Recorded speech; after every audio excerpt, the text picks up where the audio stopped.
All right, welcome to Friday Night Lights, Lockhart, Texas style. We're here in Lockhart, Texas for our second straight home game.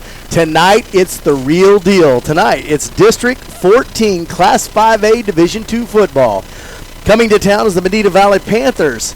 They're 2-1 overall, obviously 0-0 in district play. Lockhart also comes into the contest 2-1 overall, 0-0 district play. This will be the first matchup for them of the season. Last year we lost in the fourth quarter to them as we played them tight the whole way down there at Medina Valley, only to lose that one. Their head coach, Chris Sosa. QA tonight for us, Nathan Nunez. This is a new guy for us. We haven't had him yet. We're glad to have Nathan aboard with us. And he tested us for the game. Everything sounded well, so hopefully everything's going well right now. As far as the rest of our team, as usual, we wouldn't have this game online if it wasn't for McKelty Altier, senior at Lockhart High School. She is our producer and will be throughout the entire year. Good news with McKelty is we're actually going to start picking up some volleyball games and covering them here in the near future, and she will be helping me out with that as well, as we'll be doing that. To my left, and the guy who basically knows it all, sees it all, and does it all, Emilio, the Sarge Juarez, he is going to be the color commentator. He has the stats, and he also will have scores from around the district play. And then myself, Scott Smith, doing play-by-play. So real quickly before we go into the Medina Valley Panthers and Lockhart Lions and who their key players are, I'm going to hand it off to my counterpart here and let him give some insight. Yes, definitely. Thanks for everybody for tuning in to the first Lockhart National Bank pregame show, as your Lockhart Lions will be hosting the Medina Valley Panthers for the district opener, as Scott Smith pointed out, the 14 5A Division II. It's going to be an exciting game tonight, as I got some unofficial stats to read off a little bit later on here in this pregame show. But, Scott, it's a great night for some football. I mean, we got some clouds off into the distance. We could see some rain, but it doesn't look like that we're going to be affected by that rain tonight. So it's going to be a good, hard game between two good teams, to where a win tonight could possibly set them up for a nice playoff run, throughout the rest of the district games into the playoffs. So Lockhart Lions, as you mentioned last year, struggled with these guys in the fourth quarter. At halftime when they played at Medina Valley, it was 7-0. Lockhart was up, but Medina Valley came back and scored 2 touchdowns in the fourth quarter. Of course, with penalties and turnovers and little mistakes, Lockhart let Medina back into the game and eventually lost 14-7. The year before, where they played here in Lockhart went into halftime leading 17-10 and ended up losing 20-17 to these same Panthers. Once again, in the fourth quarter, it was penalties and costly mistakes which cost them the game, which is something that hurt the Lockhart Lions earlier this season against Taylor. But as we saw last week against Burnett Bulldogs here at Lions Stadium for homecoming, Lockhart played a full four-quarter football game. And it went down to the very last play where we saw Datron Ellison running around, even though he took a huge loss of 36 yards. But I'm pretty sure he'd rather take that 36-yard loss, and with the W all day long and every day. So for sure, it's going to be a definite good game tonight. And right now we're going to head on into the Christ Market Coach's Corner with Coach Herman, as I interviewed him before tonight's football game down there on the football field as the guys were out there warming up. So let me pull it up real quick. And this is Coach Brian Herman, once again on the Christ Market Coach's Corner, here on the First Lockhart National Bank pregame show.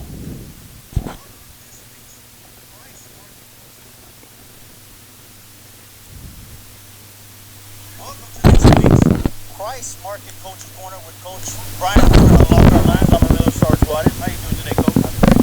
All right. So during the game last week, what impressed you the most from the Lockhart Lions, from your team last week, as opposed to the week before when they had the lead and couldn't hold on to it, but they were able to hold on to the lead against Burnett? Oh, well, that's a great question. I mean, I thought our kids fought hard all the way till the finish.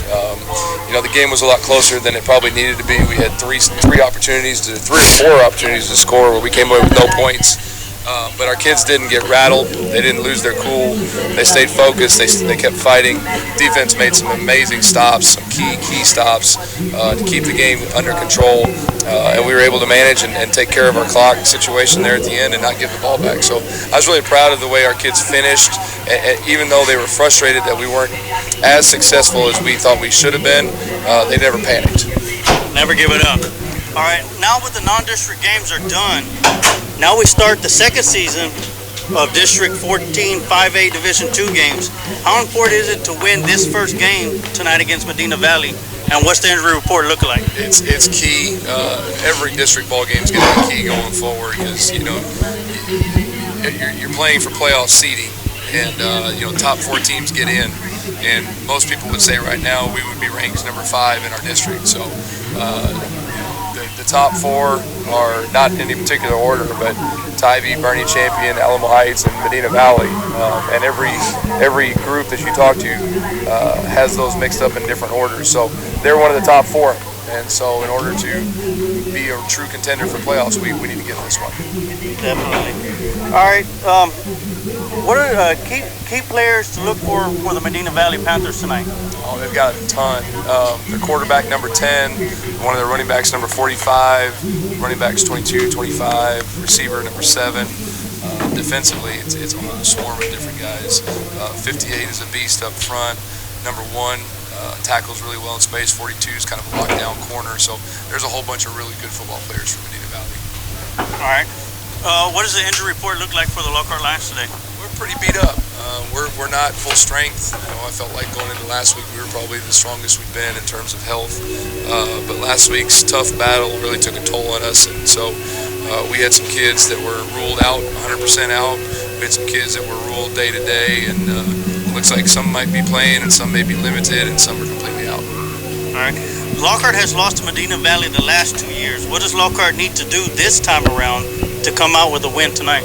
The big key is going to be penalties, turnovers, taking care of business, tackling, and staying true to our discipline assignments on defense. What's happened in the last 2 years, we were up 17-7 at half 2 years ago here in this stadium, and we ended up losing 20-17. So we had a successful first half, but not very successful second half. Last year, I believe it was 7-0 at halftime, and the final was 14-7 Medina Valley, and we were driving on the last drive with the intention to go for 2 and try to get a win. So we've been fairly evenly matched. The difference in the ball games have been turnovers. And that's usually coming late in the fourth quarter, which is something I'm pretty sure you've gotten your kids prepared for this week, especially the way they held on last week against Burnet. So your final thoughts for tonight? Oh, we're just excited about being home again. You know, it's kind of special that the first 3 of our first 4 games are in our own stadium. So, you know, we really want to make a statement. We've had a good start to the season here at home. We want to keep that and continue that. All the way through district play.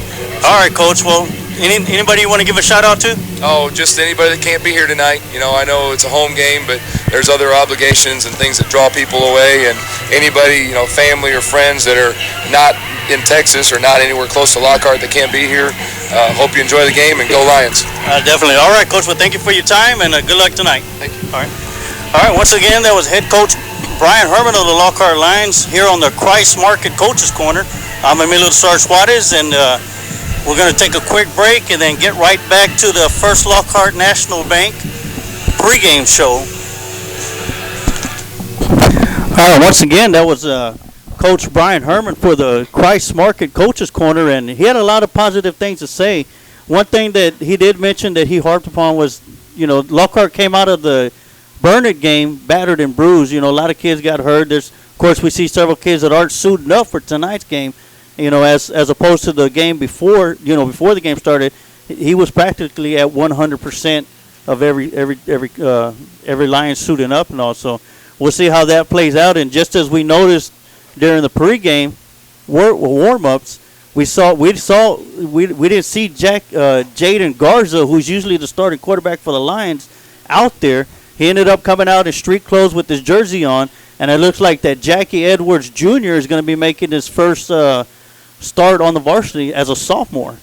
Yeah, and the thing about it, you know, the future's bright here in Lockhart, in not just football, but a lot of sports out here. So before we get into the teams and everything that's going on, we're going to have an interview here with someone that is brand new to Lockhart. I've had the pleasure of being able to work with this gentleman early on in him being here, and I talked to him a long time ago about how the picture that they posted on the website about him as the coach, he didn't look like he was but 5'8", and then I got to meet him in person for the first time. This man is 6'5". I have to look up at him, and then when I shake hands with him, my hand disappears. So we're going to be talking tonight to the head boys basketball coach in his first year with us, Javier Torres. Nice to see you tonight. Glad you're here. Scott, Sarge, thank y'all for having me. I appreciate thank you for being here. Thank you. So I gave him questions just like I've given everybody else in advance so they could have time to think about them and things like this. First question. A lot of people don't know who you are, so tell us about yourself and where you come from. Well, I come from Kyle. I'm a Hayes County boy, and went to Hayes High School. I graduated from Hayes High School, and then still live in Kyle. Can't get away from the nest, it seems like, my mama's nest. And went to played ball at Concordia. It was Concordia Lutheran when I signed with them, and then Concordia University when I graduated in Austin. And just had some Central Texas jobs, still lived in Kyle, and, got 3 beautiful girls and happily married, so everything's good so far, Very good, very good. So, having said that, we're going to get away from you a little bit. Now we're going to find out what are your philosophies of basketball. In other words, what we want to know and what the fans want to know is what are we going to see from Lockhart that maybe we haven't seen in the past? Well, we're going to play defense. Our whole culture is it's just defense, and we're going to need to stop people. I really do think that turnovers cause great offense in transition. I think we hit it every day during the period. Defensive series, the JV's on one side and the varsity's on the other, and we're just doing every type of rotation that we can. We're going to start taking charges a lot more, and one thing is, if people are going to beat us, they're going to have to beat us from the 3-point line. They can't beat us. We have to protect the rim, and I harp on that every day. It's very intense in the morning. At 8:45 it starts to 9:30. And, it's a lot of defense. And then we hit our offensive sets. You're going to see offensively, too.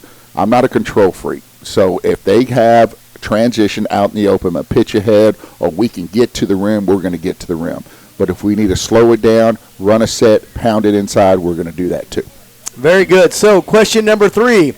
Who is on your staff, and how are they adjusting to your new style? Well, I got Coach Mack. I talked to Coach Mack in April when I got hired. He called me that same day, and we started talking philosophy. And I tell you something, this guy that I have to my right-hand man is just he's bright. He's great with the kids, and also he knows basketball. And it helps you. It helps you just be at comfort that I know that he's doing a good job over there on the other side of the JV with the JV. He's going to be my straight varsity assistant. And then I have a Coach Olivares will be my freshman A coach. He's doing football right now, so we hadn't really talked much. And then Coach Hartman will be my JV coach, and he'll be working with the JV. But I'm excited. You got some young guys that are eager to learn, and, they're all ears, and they've bought in already. Just what I've talked to them on the phone with the other 2, they've bought in. But I told them, concentrate on football. We need to win at the football level first. Okay? Right. So question number 4 then is, how are the boys responding to the new style in Lockhart? Well, I'll tell you something. It was kind of a culture shock a little bit for them because I'm intense. From 8:45 to 9:30, it's pretty intense, and it's there's a lot of tough love sometimes. But our thing is, if you're going full speed and you make a mistake, you'll get corrected. But you don't go half speed and make a mistake. That's just the one thing. We're going to go full speed all the time, and we're going to be. We need to be in the right position, and we just got to be mentally tough and physically tough. That's why we lift weights in the morning. The kids are the buying in, and other people that bought in are the parents. Over the summer we had summer league open gym. The guys were there, and another thing was they showed up to games. I had 2 teams at each a lot of tournaments that the parents, the parental support was out. It was tremendous, and it all starts with y'all. It all starts with the parents getting the kids there, and encouraging the kids. And I just think that the parents are bought in too. All right. Well, I'm kind of getting updates as we're going, and I want to say something real quick because Dripping Springs in volleyball is the killer of our district. and everybody has to go through drip to win the district. And in the first match, Rudy Cadillo up there watching his daughter let me know that the girls dropped the first one 25-17. But in game 2, it's 16-14 dripping. So they're hanging right in there with them, and that's good to hear. So just a kind of question that I didn't have on the list, but I want people to understand that basketball here is going to be night and day in what we're used to seeing. I've seen these guys in action. I'm around them a lot, and their demeanor as young men has changed so much, and the athletic ability you're starting to see is starting to transfer into what you're doing. You've got a lot of good seniors, but you've got a pretty good future yourself coming up here. Our future, it looks bright. You know, we got some freshmen up on the JV. I got a freshman up on the varsity.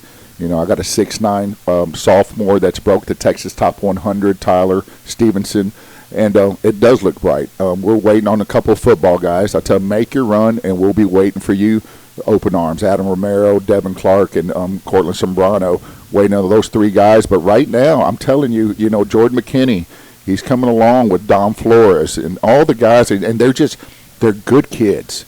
You know what I mean? They take coaching, they take tough coaching, and they try to correct their mistakes, which is, you know, I can't ask for anything more. You know, I walked into, like you told me, I remember when I was coming home from Austin one time, you told me, and I was on that Ben White overpass, and you told me you're walking into a great situation, which I totally agree with you, Scott.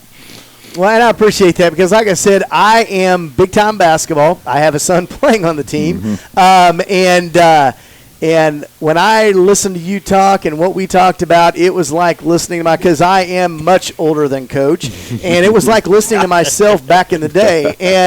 And I'm excited. I'm really excited. Like I said, I've had a lot of opportunity to see these boys play, and I think if you didn't come watch basketball, you better come because you're going to see some great stuff, and you're going to see some boys that can flat dunk, and we really haven't had that a lot lately. So there's some kids that can get up and down the court and throw it down. So the last question's so easy for you. Yeah. Who do you want to give a shout out to? You know, she gets mad at me, but my right hand girl is my wife. You know, this could not be possible without her. You know, it's her support. You know, she says she's a single parent during basketball season, but she loves it, which is fine. You know, and when you have that support, it makes it a lot easier to come to work, watch film, you know, late at night, and it's just you need that support at home. And another person in my life is my mom. You know, and my 2 sisters and my 3 daughters. I mean, I have women all around me, which are great ladies, and they just support me, and it's fun. You know, I want to make them proud. You know, and my kids are going to reflect. You know, my team, our program is going to reflect my character, and I really want to. You know, we're raising good men, and that's the one thing is we got to raise these men. You know, young men, and we need support from everybody, and that's my job is to help raise and be a good influence on them. Well, and like I said, I've told you this 100 times. We've made a great hire. You folks are going to love what you're going to see this year. I can't even stress enough. When we have our first home game, y'all need to come fill the gym because it will be money well spent and you will be entertained. That is for sure. Well, Coach, we appreciate you taking your time out and talking to us before the game. We've got a national anthem getting ready to start. You have a great evening. Thank you, sir, very much. Thank we appreciate you, sir. it. Go Lions. Thank you. Thank you for coming in, Coach. Thank you. All right. So we're going to go ahead then and I'm going to take over for her because we're changing headsets and whatnot. But we're going to go to a commercial break real quick, and then we're going to come back for the national anthem. You're listening to Lion Country Broadcast Network, KMAX Sports through Vype Magazine. Let First Lockhart National Bank reward you with First Star Rewards Checking, where you earn on your rewards checking balance, get free ATM refunds nationwide, plus so much more. Come on by one of our locations in Lockhart, Kyle, or South Austin to visit with one of our bankers to see how you can get started earning rewards today. You can also check us out online at firstlockhart.com. All right, we're back here at Lockhart, Texas, and real quickly, because both of us have a lot of things we want to get done, I'm going to skip the key players and things like that because we had that important interview, but Bernie Champion, I take that back. Medina Valley came into this game by beating Bernie High School 41-26. They beat Hondo 41-11. They lost to La Vega 8-39. And as you know, with the Lockhart Lions, we beat Austin Travis 54-7 right here. We lost on the road on basically the last play of the game, 29-30 to Taylor. And then last week we beat Burnett 23-21, and that's how we're 2-1. Now we're going to hand it back over to Emilio. And as Scott was saying, both teams coming in tonight's matchup at 2-1. Medina Valley has scored an average of 30 points per game while giving up 25 points per game. As Scott mentioned, they're 2-1. Their lone loss was to La Vega, who was ranked number 4 in the state for Class 4A. As for the Lockhart Lions come in averaging 35 points a game and then averaging 19 points a game defensively. Now, 7 of those points came off of a fumble from the Lockhart Lions, so the defense really, has really stiffened up this year, and they've done an excellent job of only allowing 19 points a game. Their lone loss, as Scott mentioned, was to the Taylor Ducks. Now, unofficial stats that I have and what I've gotten from the Boston American Statesman is senior running back Daquan Ellison, number 21, with 70 carries, 543 yards, and 7 touchdowns. He is an Austin American Statesman top rusher in the Austin area between classes 6A to 2A. And that's a huge amount of schools here in this Austin area. He's averaging 23 carries a game and 181 yards per game. Junior running back Jesus Aldana is also ranked in the Austin American Statesman here in the Austin area with 30 carries, 263 yards. He ranks 7th in the Austin area Class 5A division, which is a great accomplishment to have 2 runners for Lockhart Lions in there. And, of course, we get Datron Ellison back last week coming in for his first game. Let me get Jesus Aldana is averaging 10 carries a game for 87 yards per game. Now, Datron Ellison, who only had 4 touches in his very first game last week against Burnett, on his first play of the game in the varsity, Datron Ellison had a 34-yard reception off a halfback pass from Jesus Aldana, and then on his second touch, which is his first carry of the game, Datron Ellison dashed through the Burnett defense for a 53-yard touchdown. Now, as I mentioned earlier, last play of the game, he had a 36-yard loss to end the game, which knocked his total down for 13 yards on 4 carries plus 1 touchdown. Defensively, Scott, I'd have to say this, from the time I've seen it the last 6 years, this is the most physical defense I've ever seen in a very long time at the varsity level that I've been here for Lockhart Lions, which is led by junior linebacker Eddie Tukar, number 44, and senior defensive lineman number 88, Chris Cadell, which both of those guys have won the Farm Bureau Defensive Player of the Game in back-to-back weeks, because they have done an excellent job meeting in the backfield of the opposing offenses, which is usually at the expense of the quarterback. So these guys are really they're the anchor of the defense when you're talking about the front 7. Now, when you get to the 4 in the back, when you get to the 4 players in the back, you got senior defensive back Devin Clark. Then you got senior defensive back Adam Romero, junior defensive back Caleb Jennings, and junior linebacker Alex Thompson. Each of these guys have had an interception in the first 3 weeks for the Lockhart Lions. Adam Romero had a pick 6 last week against Burnett, which turned out to be huge in a close 23-21 game. And right before that, the play before that, Alex Thompson intercepts the ball from the Bulldog quarterback. So, this is one of the fastest defenses that I've seen, and of course one of the most physical defense I've seen in a long time here for the Lockhart Lions. And we're matched up with Medina Valley, who's a tough team that we've had to face the last 2 years. This is going to be a huge game to start off District 4A, Class 5A, Class 5A Division 2. So we're going to take a little break here as we're getting ready to listen to the national anthem, and I'm sure it will be just as beautiful as every other one we've listened to, but we'll go ahead and turn the mics up and let you listen.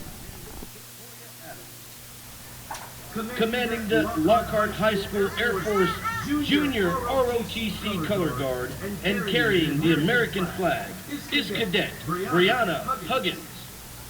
Carrying the Texas flag is Cadet Jacqueline Braley. And the rifle bearers are Cadet Alonzo Rodriguez and Cadet Jacqueline Sochita.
Okay, well, we just had yet another rendition of the national anthem that was fantastic. So here we are, 1 minute, 40 seconds away from kickoff.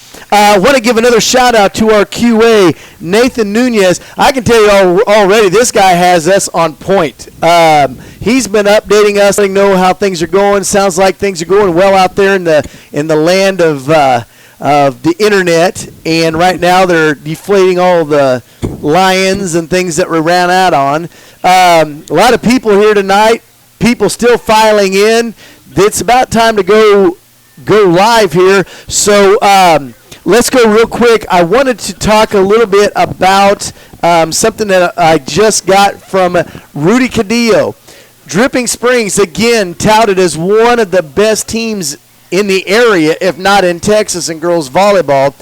They're the beast of our district, and it's number one as far as the standings are concerned between those two girls' teams, and they've played 2 games so far. The first game went Dripping Springs' way, 25-17, and then it went back and forth in the second one, but Dripping Springs grabbed that one 25-21. So the girls will have to battle back and have to win 3 straight if they want to stay involved there and get a win on the road. And that's at Dripping Springs, and that's a big contest.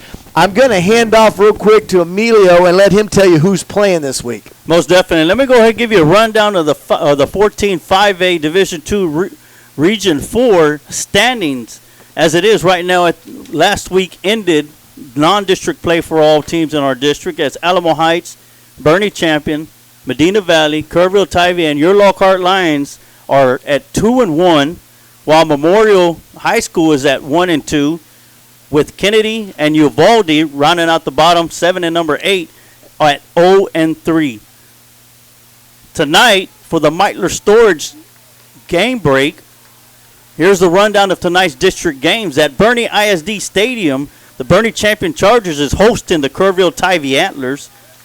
At Edgewoods Veterans Stadium, it is Kennedy High School Rockets out of San Antonio will be hosting Alamo Heights Mules. From the Honey Bowl, famous stadium in Uvalde, the Coyotes are hosting the Memorial Minutemen of San Antonio. And right here at Lions Stadium, it is your Lockhart Lions hosting the Medina Valley Panthers. And it's going to be a very, very tough game. And as I'm looking at the polls right here for the Dave Campbell Texas football, it is almost neck and neck as 139 people had voted in to pick the winner of tonight's game, and it is Lockhart with 70 votes, with Medina Valley at 69. So even in the voting, Scott, it's a tough game right there alone. So here we go. We lost that thing, and so they deferred. We'll get the ball first. It looks like we're going to have number 9 back, Caleb Jennings, as usual, with Cortland Zambrano, and right in front of them is the dynamic duo in the Ellison boys. Kicking off will be number 1, Dawson Groff, a junior. They're lining up. Lockhart's going left to right. That's a deep kick. Going to go to Daytron Ellison. He's at the 20, to the 20. No, that was... Yeah, he's dropped back at the 23-yard line, it looks like. So he gained a couple. He got pushed back. There's a flag already. There's a flag already, and I have a feeling it's against Lockhart. We'll have to see what happens here. Personal foul against Lockhart. So we're already going to start. We were at the 24. Now it's going to push us back even further. So that's not a good way to start this matchup tonight. Since it's going to be half the distance to the goal line, we're probably looking at first down and 10 from the 12. So they're going to have it at the 16-yard line, 17-yard line. So as Emilio said, sophomore Jackie Edwards Jr. making his first start in a varsity uniform. He is playing for the injured Jaden Garza. They're tight formation. They'll hand it right off to Daquan Elson up the middle. He's going to get out to about the first down marker. No, that was actually Aldana, wasn't it? Yes. That was Aldana. Aldana with a great run. He gets it out to the first down sticks where he makes it, And it is now 1st and 10 at the 27-yard line for Lockhart. Nice run to start the game.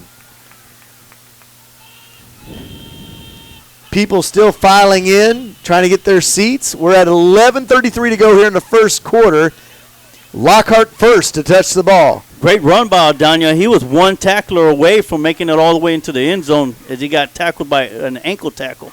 Jackie hands it off again to Aldana. He's around the left side. He's out to the 32-yard line. Falls forward to the 33. Aldana showing why, as Coach put it, the three-headed monster with the Ellis. Okay, for a minute there, I thought they were giving them the ball. So they're now saying it is 3rd and 4. I thought they got the first down the way they had the sticks set up.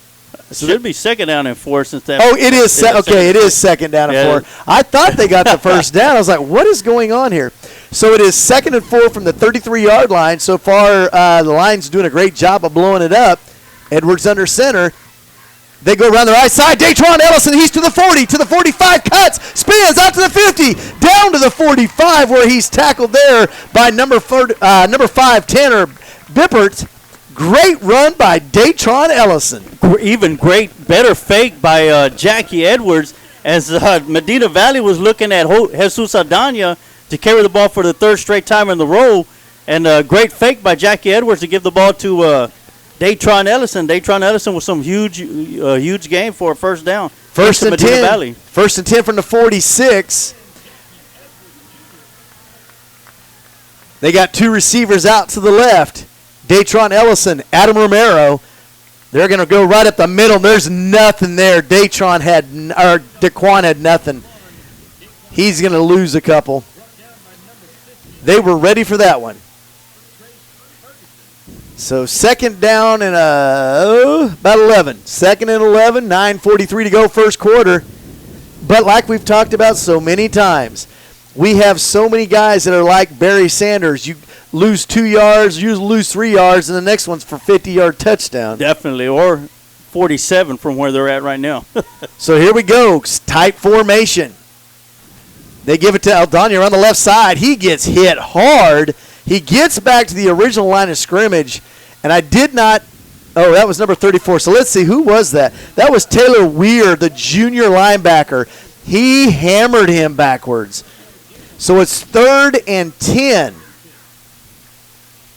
He got back to the original line of scrimmage.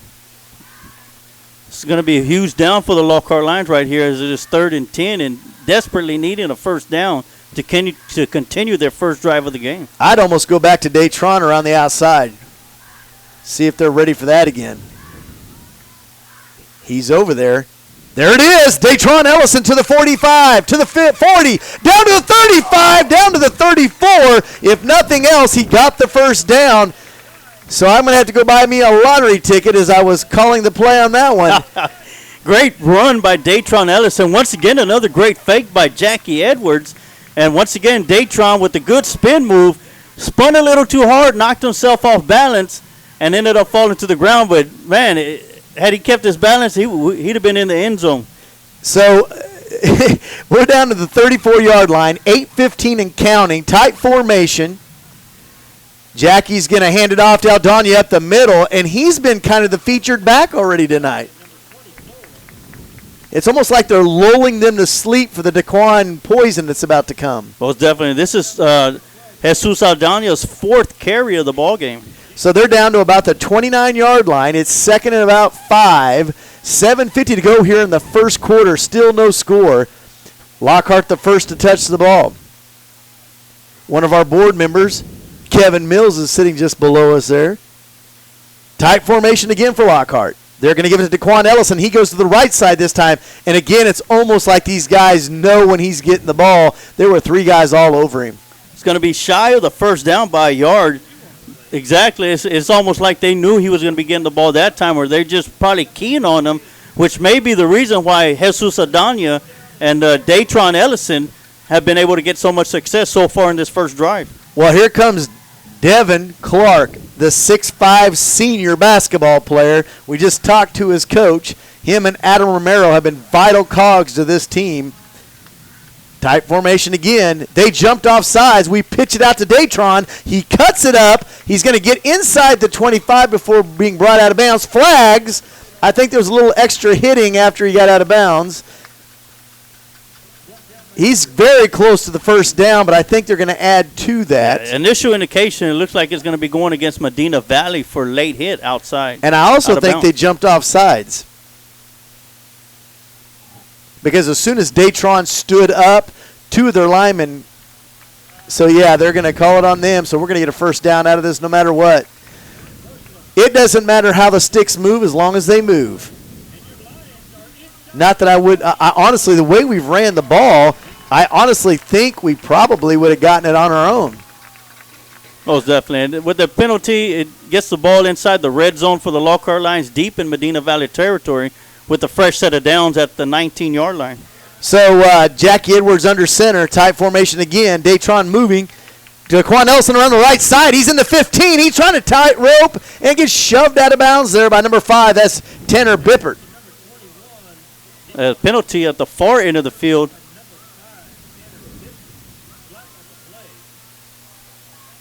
Looks like it might be offsides on the defense. So every time Datron gets up to go in motion, they're jumping off sides. That's a good thing. Well, he's already burned them twice coming around this near side as Lockhart's going left to right, if you're listening to us. You know, and those 3 runs that he's had for good yardage has come around the right end.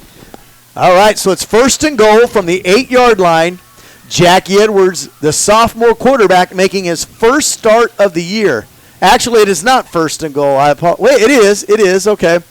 The chain gang's throwing me off here. So there's a ball handed off to Aldana on the left side. He's going to battle his way up. He's a hard bruising runner, and he has number 39, Richard Moya, another sophomore, pushing him forward. So that'd be 2nd and 5. They say it's going to be short of a first down by a yard. So I thought they had him at 1st and goal. I'm looking at our scoreboard, which is totally wrong. So it is actually 2nd and 2. Yeah, after the penalty, it gave the Lockhart Lions a first down and 5 from the Medina Valley 13-yard line after this 3-yard pickup down to the 10-yard line for the Lions. From Devin Clark's out wide. They're going to go to Daquan Ellison around the right side. He's trying to get out there, but they caught him. And there's a flag. It's going to be more yardage added on for us. I think it was a face mask. Oh, no, they called holding.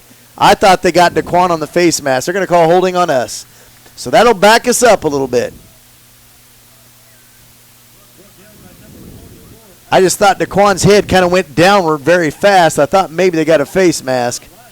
It's going to back them up to the 20-yard line. So 2nd and about 12 from the 20. 6 minutes and counting in the first quarter. They're going to bring in number 80, Spencer Nelson. Not only is he a football player, but he's a goalkeeper for the soccer team. Tight formation. They're going to pitch it out to Daquan Ellison around the left side. His brother lead blocks. He's around the corner to the left side. It's going to be very close for a first down. Datron Ellison leading the way for his brother. Neither one of them very big, but Datron will hit you. And that is real close to the marker. And it's going to be a yard shy. 3rd and 1. And even if we don't make it here, we have a gambling type coach. I'm pretty sure he's going to go for this. Most definitely. I mean, it's 1 yard. Depends on what happens on this play. It's going to probably determine whether they're going to go for the 4th down or bring in the kicking unit to at least get some points on the board. Pavel Rivero brings in the play. They're going to go with the tight formation.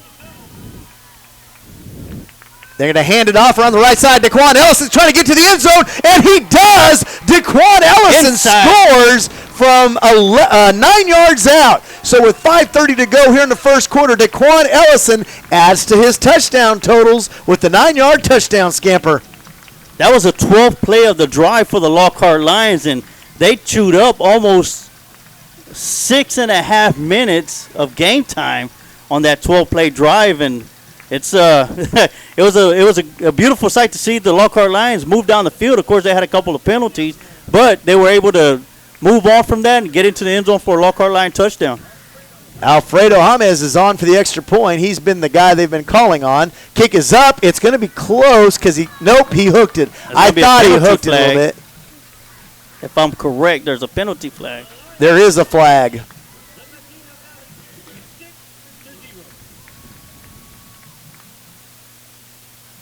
Looks like they're going to be on re-kick Medina, yes.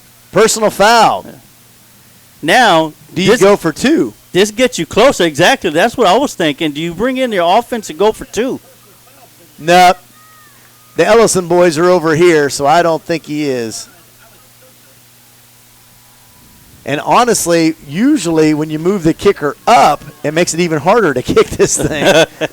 Yeah, especially since he hooked it left the first time. You know, kickers have the tendency to kick it a little bit further in the opposite direction that they missed it, and usually ends up going wide as well also. But we'll see what this young man has and see if he could correct what he did. He's kicking into a wind. It's kind of a crosswind, but it is at his face a little bit. Snap is there. The hold, the kick. This time I think he buried it. It's right down the middle. 7-0 with 5:30 to go here in the first quarter. With that, we're going to take a commercial break. You're listening to Lion Country Broadcast Network and KMAX Sports with Vype Magazine. Dr. Peterson and his staff at Chisholm Trail Clinic of Chiropractic are here to serve you. We've been voted Best Chiropractor and Best Chiropractor's Office for 5 years running. Are you bothered by headaches, back pain, or neck pain? Call Chisholm Trail Clinic of Chiropractic at 512-668-4163 to make your appointment. Mention this ad to receive a consultation, exam, and x-rays if needed for only $20. Call 512-668-4163 and begin your journey to hope, healing, and health. All right, we're back here at Lockhart, Texas. I just got the final update from Rudy Cadillo. Rudy is my guy with all the scores, every time, everywhere. It seems like he's ESPN for Lockhart. He knows what's going on everywhere, anywhere. Unfortunately, Dripping Springs jumped out all over Lockhart in the third game and beat them 25-16, so the girls will lose their first district game, or their first district contest of the year, but they will get Dripping Springs later in October at home on a Tuesday night, and we will be calling that game. So here we are getting ready to start the second quarter. Anything you got, Emilio? I got Lockhart Lions ran a 12-play drive for 6 minutes and 30 seconds, ending with a 10-yard touchdown run by Daquan Ellison, which with this touchdown run gives them 8 on the season for the Lockhart Lions. All right, so it looks like Mogling is back for the kick. There's 3 of them back, actually. They're going to get the 10. They're going to bring it out to the 20. He cuts it right up the middle where he's down about the 23, I think. Yeah, they just stopped him. It was Daquan Ellison, it looked like, in there on the tackle, so that's kind of unusual to see him on the kickoff. And once again, you see the physicality that I was talking about in the pregame show, the physical awareness and the brutality that these guys are bringing on the defense, and that was just the kickoff return. The return guy went off limping off the field. Now this is going to be a huge drive, huge set for the Lockhart Lions to where they need to step up on defense and give the Lockhart Lion the football back. So as Coach said, Alec Child, the senior quarterback, is in the backfield. He's got 2 receivers to the right. They're going to hand it straight up the middle. Big running back. That's the kid I saw before the game that looked like he was 28. That's number 45. That is James Gibson. He's a junior. That kid is huge. Yes, definitely. That's one of the guys that from the Medina Valley Panthers offense that Coach Brian Herman spoke about at the Christ Market Coaches Corner interview. He spoke about number 45, said that it's a hard, tough running kid. And not only that, but he's big. So they got 1 receiver out. They're 2nd and 2 right now. Ball's at the 33. They're going to go an end around. He's got room. Oh, my goodness. What a hit by Alex Thompson, the junior cornerback. And that was number 25, Jacob Salas, on the carry. And once again, Medina Valley Panthers run a form of the slot T formation, maybe set up a little bit differently, but it's practically almost the same type of offense that Lockhart runs. So we could be looking at a very quick game tonight. That's true. So it's 1st and 10 at the 40-yard line for Medina Valley. They've got the Jaws music going on, so that's always good. 4:25 to go here in the first quarter. This has been a very quick first quarter. So they're in their slot T right now, tight formation. They're going to give it to the Big man up the middle. Fumble on the ground. It's recovered by Devin Clark. They're going to mark him down. They're going to mark him down. So that again was number 45, Gibson, but he was down when he fumbled, so it's going to be 2nd and 2 at the 48-yard line of Lockhart. 3:55 to go. Aiden Hernandez coming in with a big hit on the running back right there. Number 45 is going to be a big load for these defensive backs for the Lockhart Lions to bring him down, as James Gibson is a big, powerful runner. I'd almost put him like an Earl Campbell. Easily. They're going to roll out right. Here comes the pass. He throws it, and it is caught. And I could not see the number. I want to say that was number 85, but there's not an – it's 80. So that one went to Aaron Sotelo. It's good enough for a first down, and it was a good pass on the run by Alec Child. Well, definitely. And it gets the ball into line territory at the line, 34-yard line. And this clock is moving. We're right about the 3 minute, 15-second mark here in the first quarter. Tight formation, slot T for them. They're going to give it to number 22. He's around the right side. He's out to the 30, down to the 25. He's into the 20, cuts across field, and he just gets tripped up there by number 33, Aiden Hernandez. Aiden has had a great defensive season. Yeah, he definitely has, and he's coming out strong here in the first part of the first quarter. They do get the first down. They are moving the sticks. We're not able to stop them at all right now. So it may be whoever gets the ball last tonight. Definitely, or who makes the first stop. 2:45 to go. Tight formation, slot T both ways tonight. They're going to double up the A gap. He's going to roll out left. He lobs the pass out there. It's caught, and it is Adam Romero that knocks number 25 out of bounds. Jacob Salas seems to be one of his favorite targets tonight. Yes, Jacob Salas was out there just in the flat, and quarterback dumped it out there to him. He didn't really put too much on it, just lobbed it out there. Great pass, great catch, great run for a Medina Valley first down. So they're moving the sticks again. It is now at the 13-yard line, 1st and 10. 2:32 to go here in the first quarter. Man to the right. Slot T formation.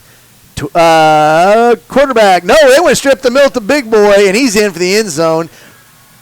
Number 45 on a 13-yard touchdown run. That is James Gibson up the middle. And just like with our guys, their quarterback has some great fakes because I did not think Gibson had the ball. He scores with 2:24 to go here in the first quarter.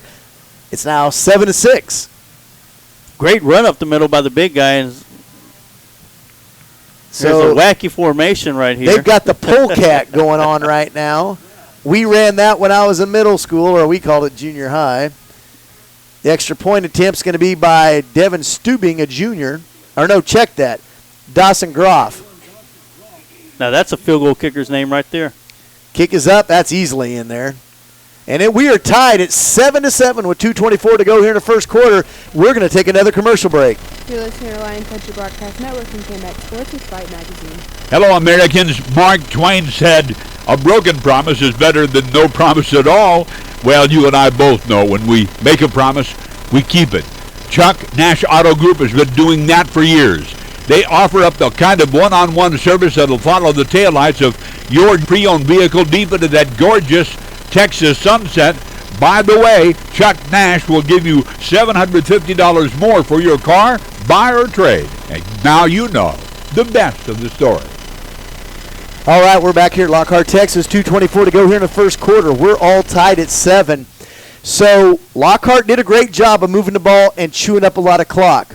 Medina Valley running the exact same offense, just does it better right now, as we could not stop them. They just ran right over the top of us. Yes, James Gibson, number 45, was the big load for the Medina Valley Panthers as he was able to get up through the middle.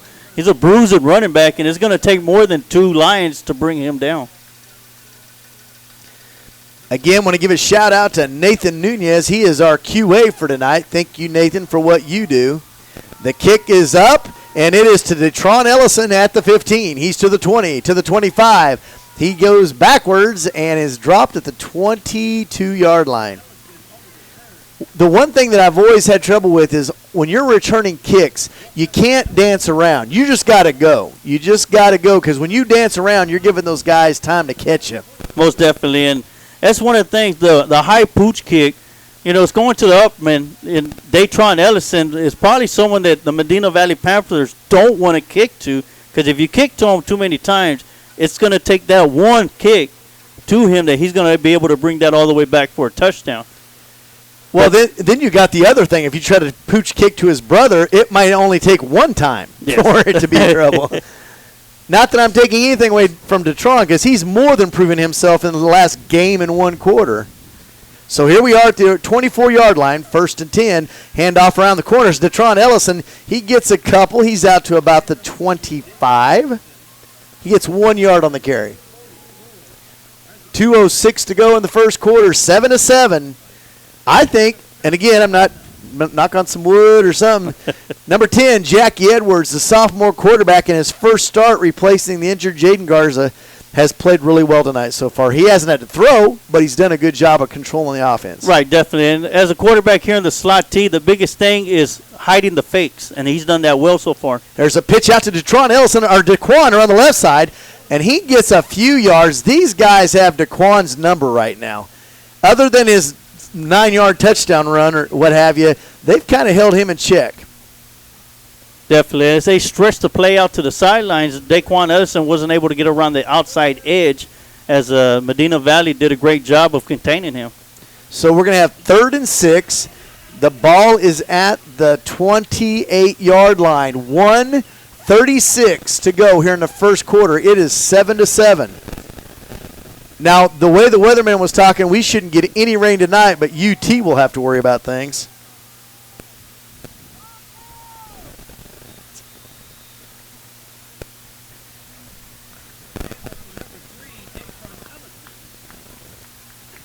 Had a handoff up the middle of Datron Ellison. Is going to take it all the way down to the 34-yard line. It's going to be enough for a first down for the Lockhart Lions. So I'm not gonna repeat what I just read, but we got some bad news up here. We've noticed someone was missing. We'll just leave it at that. But yeah, another key ingredient to our team, we just got word on, injured. Tight formation. Daquan Ellison around the right side. They're all over him again. He barely got back to the line of scrimmage. He might have gained 1. They're going to have to figure out a different way. They're not going to let Daquan go up the middle like he normally does. No, they're not. They're going to make him earn his yards. I mean, he's coming in leading the Austin area in rushing yards. You know the defense has to step up and stop him, because it's like you're not going to get any further than that on us. But great job by the defensive front for the Medina Valley Panthers and the coaching staff. They figured out Daquan Ellison so far. Right. Now, how long can they keep figuring him out? We'll find out. 2nd and 9 from the 36. They're going to give it to it is Daquan up the middle. Holy cow. I'm looking at Aldana. He was down. There's no way they're going to call that a fumble. Daquan ran straight up the middle and got out to across midfield. Jackie Edwards is doing a great job. He faked me out. I thought Aldana was going around the left side. Daquan went straight up the middle. We're down to the 47-yard line of Medina Valley right now. That's going to be the last play of the first quarter. Your score is going to be tied 7-7, but the Lockhart Lions are moving the ball. We're going to go ahead and take a real quick commercial break.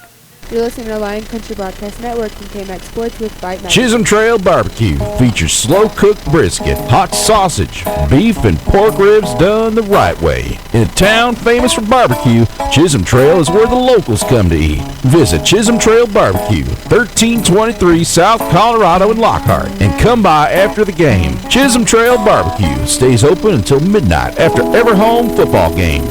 Chisholm Trail Barbecue features slow-cooked brisket.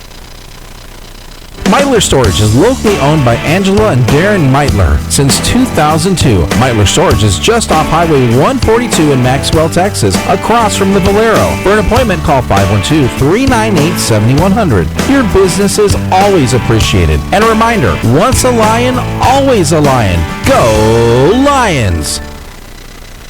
All right, we're back here at Lockhart, Texas, and we're getting ready to start the second quarter. Did you have any updates you wanted to give real quick? Right now, as games around the district, got Bernie Champion 7, Tivy 0, Alamo Heights 20, Kennedy Rocket 0, all in the first quarter. Uvalde 14 over Memorial Minutemen 0, and here at Lion Stadium is 7-7, all tied up. Up the middle goes Daquan Ellison. Now, actually, no, that was Aldana. He finally got another touch of the ball, and he gets 5. Actually, Aldana has been the dominant running back thus far. He gets 5 yards on the carry.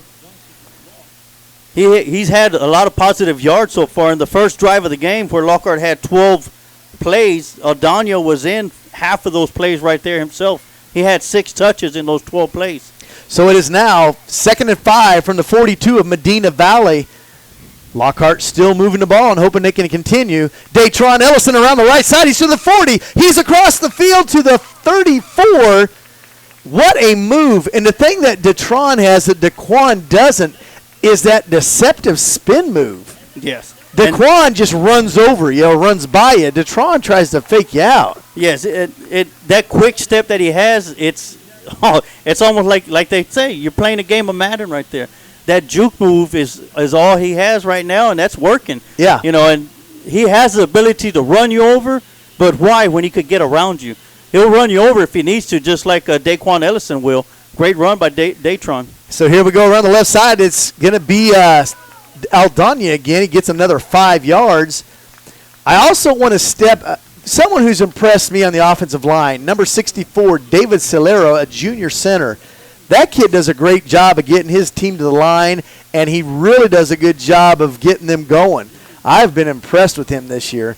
Yes, definitely. You could see on the field as soon as he snaps the ball, if there's no man in front of him, he's running down the field looking for that first person to block. And usually it's that linebacker that's in his way, and he's done an excellent job so far for the Lockhart Lions. 2nd and 4. They're going to go up. Fumble. That's the first mistake we've had from Jackie Edwards as he and Datron had a little miscommunication in the handoff. It's going to make it about 3rd and 8 now.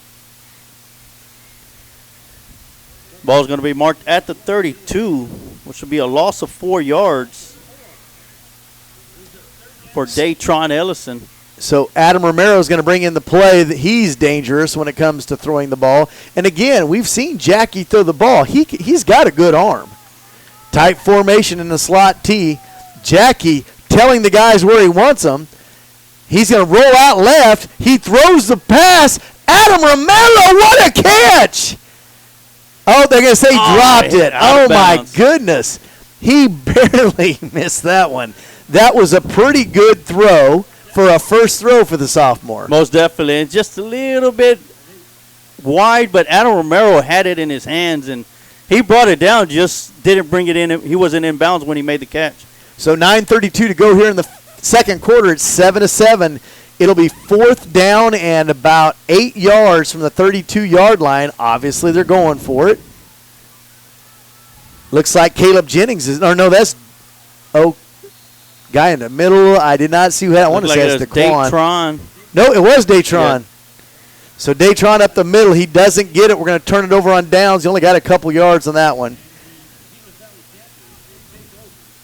So it's going to be 1st and 10 for Medina Valley at the 30-yard line. Hopefully, we'll be able to figure something out on how to stop these guys. Lockhart ran 11 plays on that drive, taking up another good chunk of time, about almost 6 minutes once again. But this time they don't come away with points. They come away with a turnover on downs. And so what's going on? Looks like we're going to be on a lightning delay. Yep, lightning. They're calling for all the players to head back into the locker room. So we're going to let Nathan Nunez know that we are now in a lightning delay, which means from this moment on at 8 p.m., if my rules are right, we have to wait till at least 8:30 before we can come back out here, and that's if no more lightning is in the area. But I thought there's no way it was halftime already when everybody started leaving. Exactly. And as I mentioned before the game started, we could see the clouds in the distance. And, of course, I didn't think that the rain was going to be affecting us tonight. But apparently the lightning storm that comes with the rain is going to make this game stop for now, as we're going to be in a lightning delay. And I guess we could go run through the list of sponsors. And when we come back, well, we'll keep everybody updated. And let's get some information on it. And we'll be back and let you know what's going on. You're listening to Lion Country Broadcast Network and KMAX Sports with Vype Magazine. Johnny & Sons Paint and Body has been Lockhart's premier collision repair and auto body shop since 1967. Certified I-CAR Standard, the highest ranking in the collision industry. For all your collision needs, come by and see Johnny & Sons, 400 Blackjack in Lockhart. Johnny & Sons Paint and Body. We won't steer you wrong.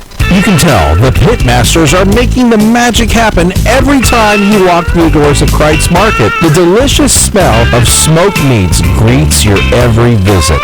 Not going to be in Lockhart for a while? Kreitz Market ships nationwide. Stop by Kreitz Market at 619 North Colorado in Lockhart or find us on the web, KreitzMarket.com. That's KREUZ Market.com. No sauce, no forks, just good taste, naturally.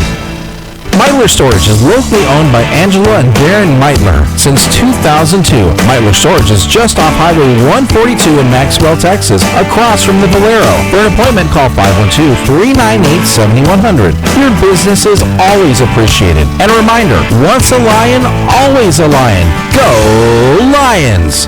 For over 15 years, Raina Drywall and Paint has been serving Lockhart and the surrounding counties. We are experienced in all phases of construction. You can count on us for any exterior or interior painting job. Call 512-925-0634 to schedule an appointment with Raina Drywall and Paint today. Let First Lockhart National Bank reward you with First Star Rewards Checking, where you earn on your rewards checking balance, get free ATM refunds nationwide, plus so much more. Come on by one of our locations in Lockhart, Kyle, or South Austin to visit with one of our bankers to see how you can get started earning rewards today. You can also check us out online at firstlockhart.com.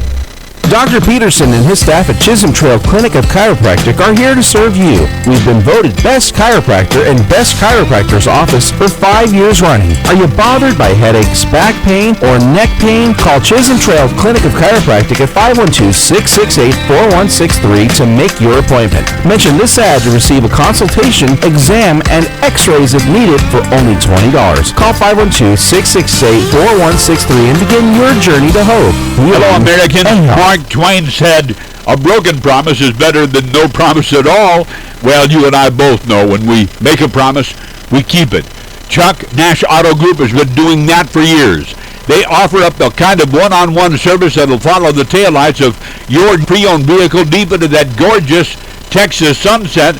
By the way, Chuck Nash will give you $750 more for your car, buy or trade. And now you know the best of the story. Chisholm Trail Barbecue features slow-cooked brisket, hot sausage, beef, and pork ribs done the right way. In a town famous for barbecue, Chisholm Trail is where the locals come to eat. Visit Chisholm Trail Barbecue, 1323 South Colorado in Lockhart, and come by after the game. Chisholm Trail Barbecue stays open until midnight after every home football game. Chisholm Trail Barbecue features Meitler Storage is locally owned by Angela and Darren Meitler since 2002. Meitler Storage is just off Highway 142 in Maxwell, Texas, across from the Valero. For an appointment, call 512-398-7100. Your business is always appreciated. And a reminder, once a Lion, always a Lion. Go Lions! Hello, Americans. Mark Twain said, "A broken promise is better than no promise at all." Well, you and I both know when we make a promise, we keep it. Chuck Nash Auto Group has been doing that for years. They offer up the kind of one-on-one service that'll follow the taillights of your pre-owned vehicle deep into that gorgeous Texas sunset. By the way, Chuck Nash will give you $750 more for your car, buy or trade. And now you know the best of the story. Let First Lockhart National Bank reward you with First Star Rewards Checking, where you earn on your rewards checking balance, get free ATM refunds nationwide, plus so much more. Come on by one of our locations in Lockhart, Kyle, or South Austin to visit with one of our bankers to see how you can get started earning rewards today. You can also check us out online at firstlockhart.com. All right, we're back here at Lockhart, Texas, where we had said before that there was going to be 30-minute delay. They called it at 8 o'clock, so that means we're going to be basically until 8:30 before they can even come out, and that is if lightning is nowhere in the area. So what we're going to do here now is kind of talk about what's happened so far. go over scores of other games, kind of go through stuff like that. We're going to make sure, because not every night are we able to hit all the sponsors. But we want to make sure that we get our sponsors their due tonight during the downtime. You might have McKelty sing for a while. We're just going to find things to do here just to kind of give us a little, not so much us talking and you going, okay, that's enough. But as I said that, I saw lightning just off over by the clubhouse where the kids are at right now. So we're going to be off the air until 8, or not giving you live play-by-play until about 8:30. So far tonight, in the first quarter with 5:30 to go, Daquan Ellison went for a 9-yard touchdown run. Alfredo James with the extra point. Excuse me. And Alfredo had to have a second attempt at it because of a penalty, and he made the second one. James Gibson, the Earl Campbell of their team, went 13 yards up the middle, untouched basically. And Dawson Groff came on, and he buried his kick, making it 7-7 with 2:24 to go in the first quarter. Right now, we're in a lightning delay at 9:26 to go in the first half, where it is 7-7. And I know Emilio's got scores and stats to talk about. All right, once again, this is the Meitler Storage game break, as we are here in our 30-minute lightning delay. Right now at 4:32 left to go in the first quarter is Bernie Champion 7, Kerrville Tivy 7. With 4 minutes left to go in the first quarter, it is Alamo Heights 27, Kennedy Rocket 0. At the Honey Bowl, Uvalde Coyotes with 10:21 left to go in the second quarter. It has 14, Memorial Minutemen 0. And here at Lockhart Lions Field, in our lightning delay, which I think we saw the lightning off into the distance, at 9:26 left to go in the second quarter, things are all knotted up at 7 apiece. And Scott, while we go ahead and take this time, I got a couple of stats so far in the first quarter, pretty much the first quarter and a half that we played so far. And we talked about at the beginning of the game when Lockhart had their first drive, Medina Valley was getting a heavy dose of Jesus Aldana, who did a fantastic job running around the left side of the Lions, of the Medina Valley defense, while Daytron was coming around the near side over the right side, and they were getting a lot of positive yardage. But you could tell that they're keying off of Daquan Ellison, because he's had it rough. He's had 1 yard here, 4 yards, 3 yards, 1 yard. He has 3 gains plus 10 yards. He got 2 at 10 and 1 at 17. But when I read you the stats, it's like you don't notice that, because it's the way they spread the ball around. And right now we have Daytron Ellison at 8 carries for 47 yards. We got Daquan Ellison with 7 carries for 44 yards. And we have Jesus Aldana with 7 carries with 35 yards. And, so far the total for the Lockhart Lions is 22 carries, 126 yards. And that's a great stat to have for a team just playing a quarter and a half and only having the ball for 2 drives. Well, now, and you're telling me that Daquan Ellison has over 40-some yards in rushing. And if you would have said, how much do you think he has, because I'm not keeping the stats, I would say he might have 20 yards if he's lucky. So that's the kind of player he is. He's like Barry Sanders. He'll lose yards here and there and then bust one. And that's just him. Yes, most definitely. And that's one thing I caught on. I was looking, I was like, how do you get that many yards? And I had to go back and check it.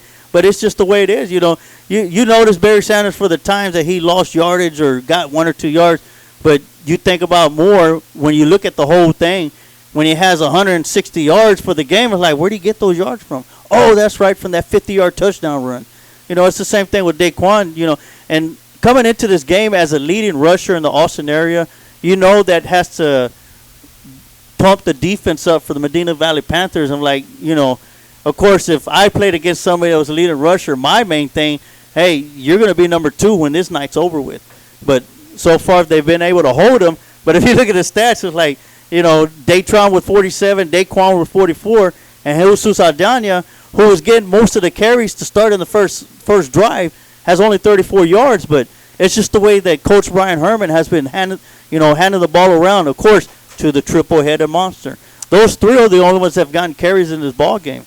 and the way he's spreading them out and the way he's moving the line around, they've done an excellent job so far in these first 2 drives. Unfortunately, the second drive ended up with the turnover on downs, but the first one ended with the touchdown, which is why we're at 7, tied 7-7.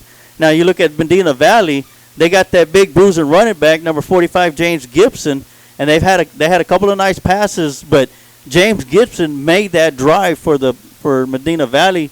It's a big kid coming up that middle. We don't have defensive backs. We don't have linebackers to match his size. We got linemen to match his size, but once he gets past that front line and gets into the backfield, then you got defensive backs that are 180, 160, 175 pounds trying to tackle a guy that's probably right around 190, 200 pounds coming full speed ahead of them. So, the backfield of the defensive backs and linebackers are going to have a big test in front of them to keep Gibson contained and get him down for short yardage and not giving up the big run as he did for I believe it was a 13-yard touchdown run, which gave Medina Valley their 7 points and their only point so far in the contest. And but so far, offenses for the Lockhart Lions is good. Just they need to put points up every time they get the ball, or they need to equal their offensive output with their defense and get Medina Valley to stop their drives. And Lockhart defense has to step up and not allow any more points. So it's been bothering me all night when I saw that kid before the game. I finally remember who he is. Last year he was the basketball star as a sophomore, and he had Darnell Valentine. If anybody knows KU basketball from back in the day, they had to get special shorts for this guy. His thighs were so big. And this guy was not super tall last year. He was just a short, strong specimen, and he was a great basketball player. But when we were watching him warm up tonight, I was saying things like, this kid's got to be 28 years old. Go check his driver's license. I mean, he is a man-child this year. I'll bet he's pushing 6'2" easily this year, and he's nothing but muscles. So, yeah, he's going to be a beast for us to stop. And we got a message just a minute. I want to see if it was – hang on a minute. Let me see real quick. Okay, we're basically kind of in a situation now to where we don't have music to play for you. We don't have anything but the commercials, and we'll probably run through our commercials again here. And I know it's going to be like getting bombarded with commercials, but it's giving everybody their due for the money they pay to get this stuff online. But it's probably better listening to that than listening to us try to find things to talk about for 30 minutes. So, anyways, we're going to go ahead, run through our commercials again. We'll come back and we'll probably talk a little bit. But like I said, for those of you that are still listening, you've got another 16 minutes before we can even think about playing football or even do anything to help them. So, anyways, here's your commercials. You're listening to Lion Country Broadcast Network and KMAX Sports with Vype Magazine.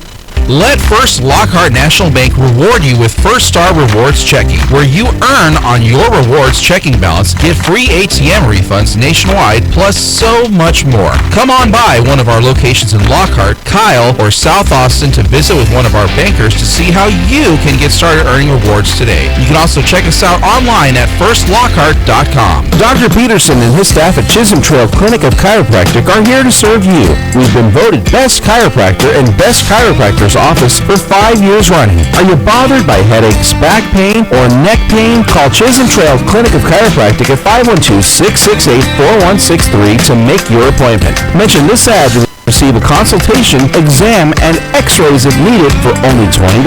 Call 512-668-4163 and begin your journey to hope, healing, and health. Hello, Americans. Mark Twain said, a broken promise is better than no promise at all.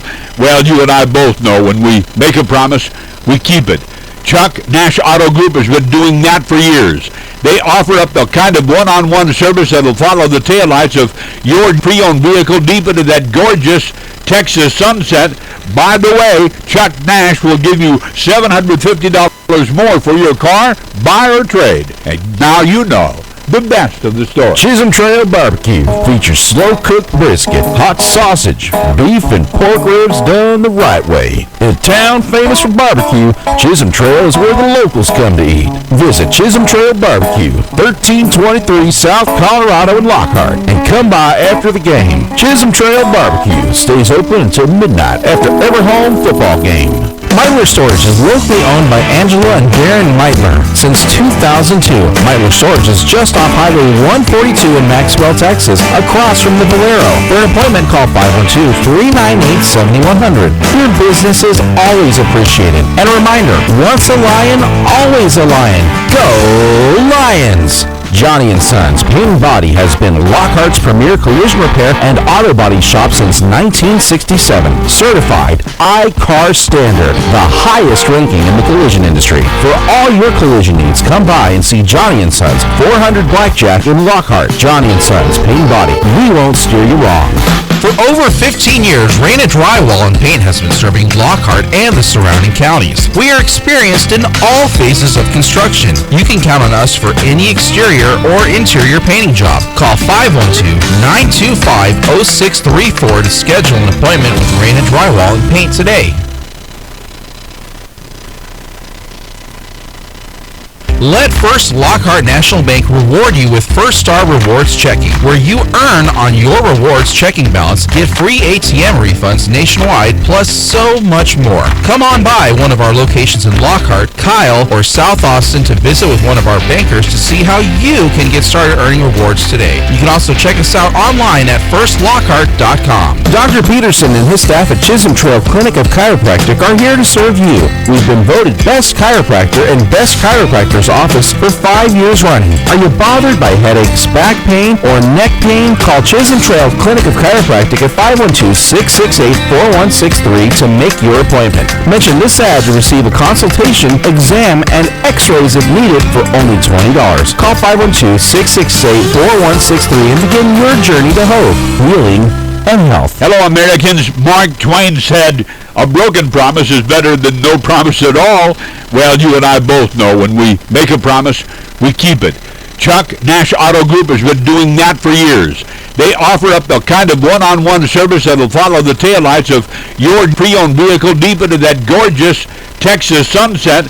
By the way, Chuck Nash will give you $750 more for your car, buy or trade. And now you know the best of the store. Chisholm Trail Barbecue features slow-cooked brisket, hot sausage, beef, and pork ribs done the right way. In a town famous for barbecue, Chisholm Trail is where the locals come to eat. Visit Chisholm Trail Barbecue, 1323 South Colorado in Lockhart, and come by after the game. Chisholm Trail Barbecue stays open until midnight after every home football game. Meitler Storage is locally owned by Angela and Darren Meitler since 2002. Meitler Storage is just off Highway 142 in Maxwell, Texas, across from the Valero. For an appointment, call 512-398-7100. Your business is always appreciated. And a reminder, once a Lion, always a Lion. Go Lions! Johnny & Sons Paint and Body has been Lockhart's premier collision repair and auto body shop since 1967. Certified I-CAR Standard, the highest ranking in the collision industry. For all your collision needs, come by and see Johnny & Sons, 400 Blackjack in Lockhart. Johnny & Sons Paint and Body. We won't steer you wrong. For over 15 years, Raina Drywall and Paint has been serving Lockhart and the surrounding counties. We are experienced in all phases of construction. You can count on us for any exterior or interior painting job. Call 512-925-0634 to schedule an appointment with Raina Drywall and Paint today.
I freeze immediately, 'cause what she says sounds so unreal.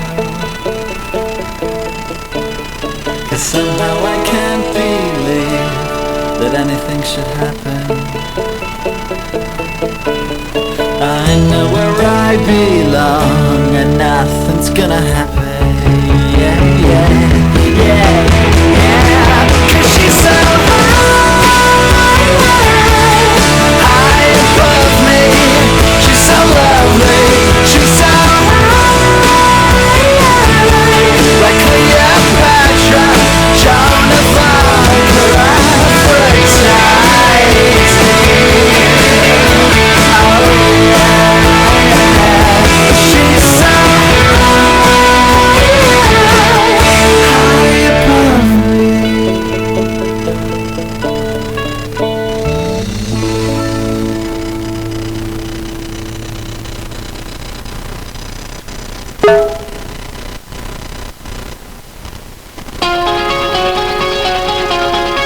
Don't you dare look back, just keep your eyes on me. I said you're holding back. She said shut up and dance with me. This woman is my destiny. She said ooh, shut up and dance with me.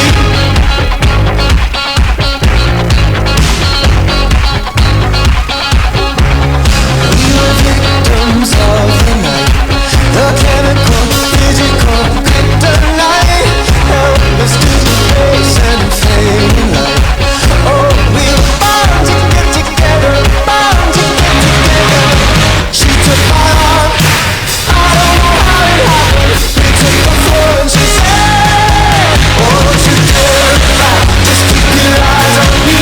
I said you're holding back. She said shut up and dance with me. This woman is my destiny. She said ooh, shut up and dance with me. A backless dress and some beat up sneaks. My discotheque, Juliet, teenage dream. I felt it in my chest as she looked at me. I knew we were bound to be together, bound to be together. She took my arm, I don't know how it happened. We took the floor and she said, oh, don't you dare look back, just keep your eyes on me. I said you're holding back. She said shut up and dance with me. This woman is my destiny. She said ooh, shut up and dance with me. Oh, come on, girl.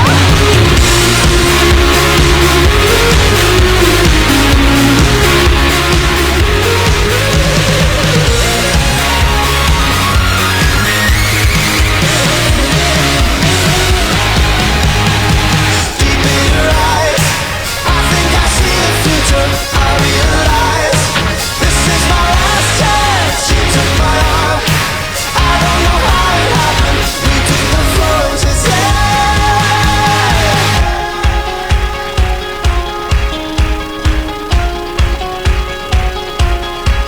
oh, don't you dare look back, just keep your eyes on me. I said you're holding back. She said shut up and dance with me. This woman is my destiny. She said ooh, shut up and dance. Don't you dare look back, just keep your eyes on me. I said you're holding back. She said shut up and dance with me. This woman is my destiny. She said ooh, shut up and dance with me.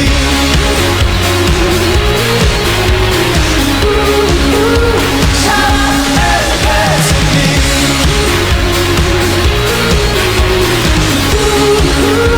Shut up and dance with me.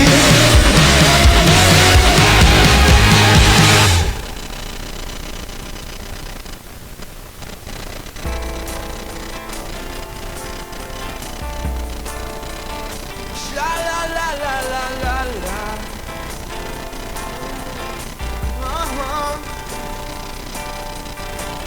Down at the New Amsterdam, down at this yellow-haired girl, Mr. Jones strikes up a conversation with a black-haired flamenco dancer. You know she dances while his father plays. And we all want something beautiful. Man, I wish I was beautiful. So come dance the silence down through the morning. Sha la la la la la la la, yeah.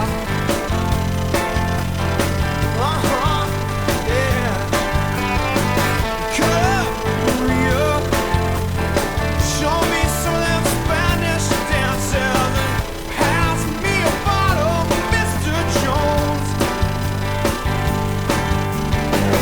Believe in me, help me believe in anything, 'cause I wanna be someone who believes.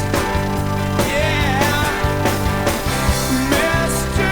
Jones and me tell each other fairy tales, and we stare at beautiful women. She's looking at you, oh no, no, she's looking at me, smiling in the bright lights, coming through in stereo. When everybody loves you, you could never be lonely. Well, I'm gonna paint my picture, paint myself in blue, red, black, and gray. All of the beautiful colors are very, very meaningful. Yeah, well, you know, gray is my favorite color. I felt so symbolic yesterday. If I knew Picasso, I would buy myself a gray guitar and play Mr. Jones and me. Look into the future. Yeah, we stare at the beautiful women. She's looking at you. I don't think so. She's looking at me, standing in the spotlight.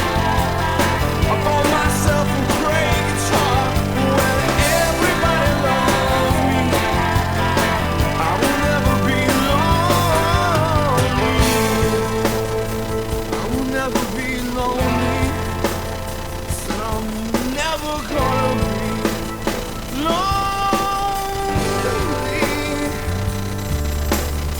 I wanna be alive. Everybody wanna pass this chemistry. I wanna be big, big stars. Yeah, but we got different reasons for that. Believe in me, 'cause I don't believe in anything.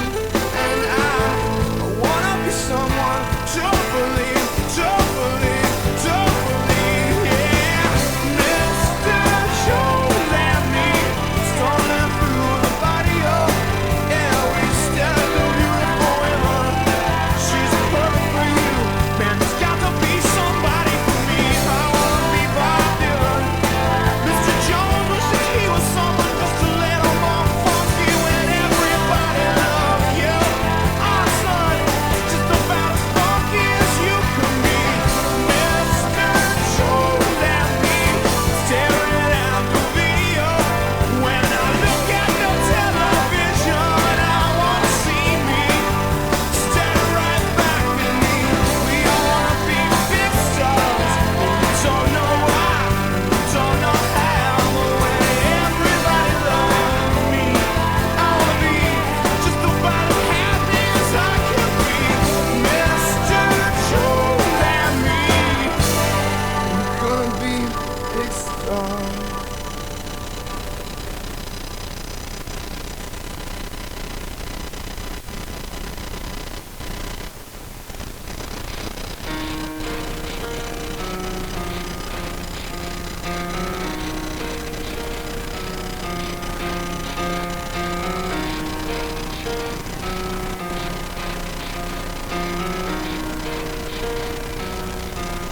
It starts with One thing, I don't know why. It doesn't even matter how hard you try. Keep that in mind. I designed this rhyme to explain in due time.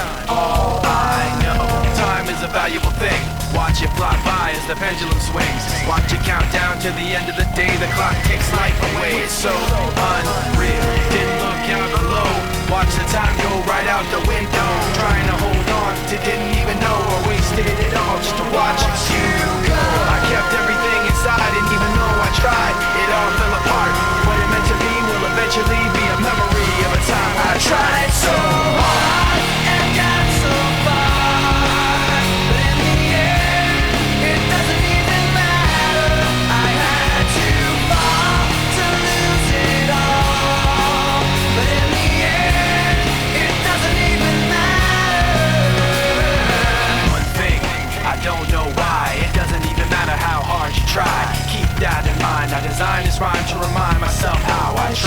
so hard. In spite of the way you were mocking me, acting like I was part of your property. Remembering all the times you fought with me, I'm surprised it got so. Things aren't the way they were before. You wouldn't even recognize me anymore. Not that you knew me back then, but it all comes back to me in the end. You kept everything inside, and even though I tried, it all fell apart. What it meant to me will eventually be a memory of a time when I tried so hard and got so far, but in the end, it doesn't even matter.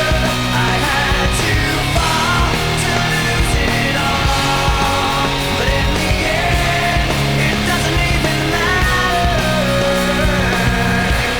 I put my trust in you, pushed as far as I can go.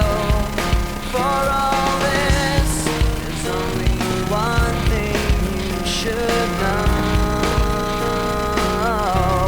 I've put my trust in you, pushed as far as I can go.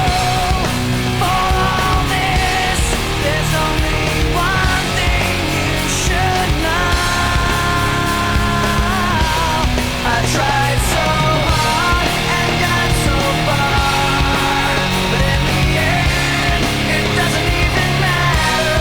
I had to fall to lose it all, but in the end, it doesn't even matter.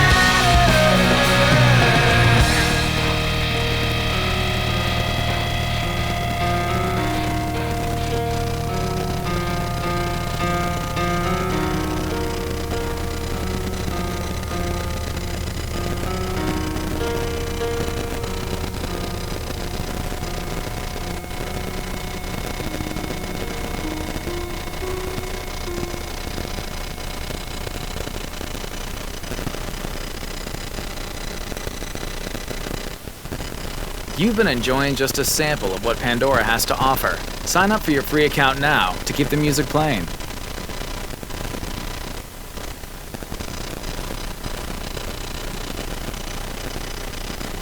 Let First Lockhart National Bank reward you with First Star Rewards Checking, where you earn on your rewards checking balance, get free ATM refunds nationwide, plus so much more. Come on by one of our locations in Lockhart, Kyle, or South Austin to visit with one of our bankers to see how you can get started earning rewards today. You can also check us out online at firstlockhart.com. Dr. Peterson and his staff at Chisholm Trail Clinic of Chiropractic are here to serve you. We've been voted Best Chiropractor and Best Chiropractor's Office for 5 years running. Are you bothered by headaches, back pain, or neck pain? Call Chisholm Trail Clinic of Chiropractic at 512-668-4163 to make your appointment. Mention this ad to receive a consultation, exam, and x-rays if needed for only $20. Call 512-668-4163 and begin your journey to hope, healing, and health. Hello, Americans. Mark Twain said, "A broken promise is better than no promise at all." Well, you and I both know when we make a promise, we keep it. Chuck Nash Auto Group has been doing that for years. They offer up the kind of one-on-one service that'll follow the taillights of your pre-owned vehicle deep into that gorgeous Texas sunset. By the way, Chuck Nash will give you $750 more for your car, buy or trade. And now you know the best of the story. Chisholm Trail Barbecue features slow-cooked brisket, hot sausage, beef, and pork ribs done the right way. In a town famous for barbecue, Chisholm Trail is where the locals come to eat. Visit Chisholm Trail Barbecue, 1323 South Colorado in Lockhart, and come by after the game. Chisholm Trail Barbecue stays open until midnight after every home football game. Meitler Storage is locally owned by Angela and Darren Meitler since 2002. Meitler Storage is just off Highway 142 in Maxwell, Texas, across from the Valero. For an appointment, call 512-398-7100. Your business is always appreciated. And a reminder, once a lion, always a lion. Go Lions! Johnny & Sons Paint and Body has been Lockhart's premier collision repair and auto body shop since 1967. Certified I-CAR Standard, the highest ranking in the collision industry. For all your collision needs, come by and see Johnny & Sons, 400 Blackjack in Lockhart. Johnny & Sons Paint and Body. We won't steer you wrong. For over 15 years, Raina Drywall and Paint has been serving Lockhart and the surrounding counties. We are experienced in all phases of construction. You can count on us for any exterior or interior painting job. Call 512-925-0634 to schedule an appointment with Raina Drywall and Paint today.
Never a week. got 100 years to live.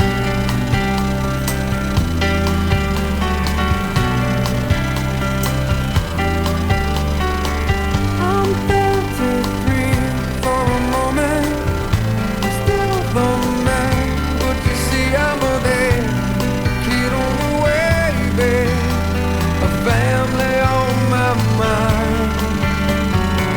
I'm 45 for a moment, the sea is high and I'm heading through all process, chasing the years of my life. 15, there's still time for you, time to buy you, time to lose yourself within a morning star. 15, I'm alright with you. 15, there's never a wish better than this. When you only got 100 years to live, half time goes by, suddenly you're wise, another blink of an eye. 67 is gone, the sun is getting hot, we're moving on.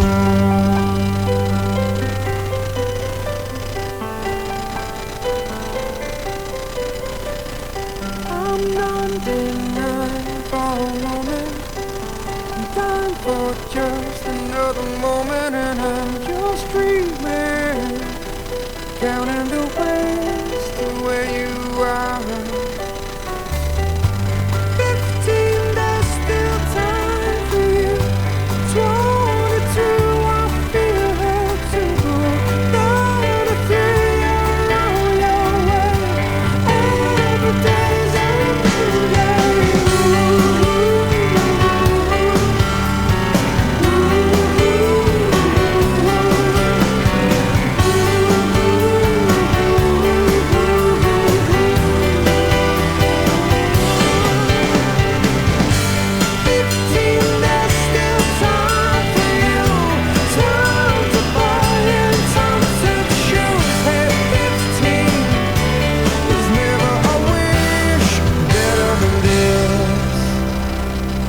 Only got 100 years to live.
I need another story, something to get off my chest. My life is kinda boring, need something that I can confess.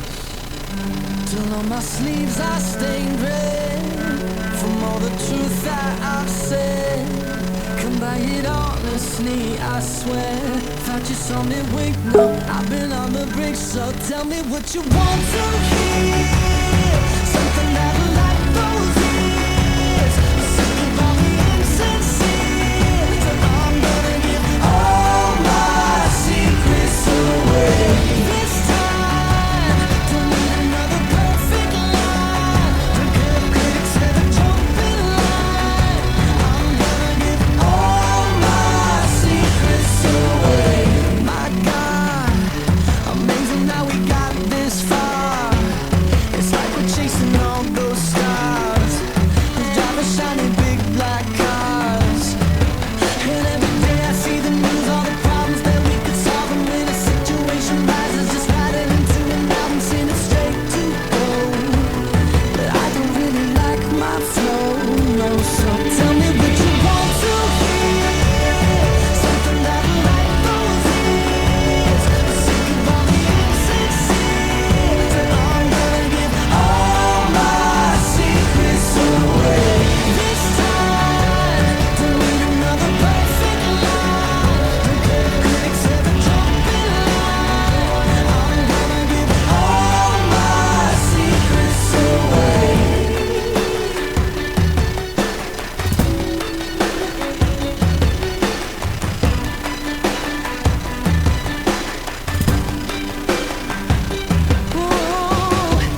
Got no reason, got no shame, got no family I can blame. Just don't let me disappear.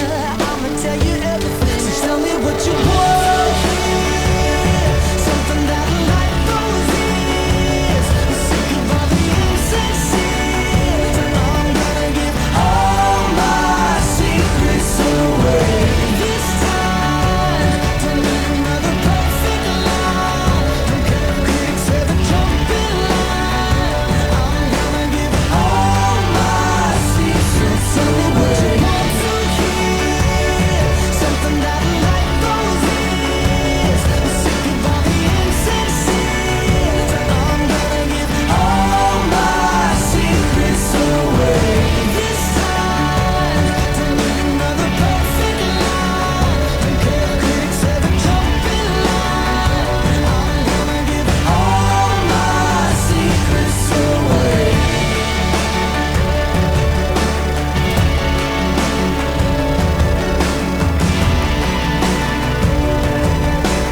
All my secrets away.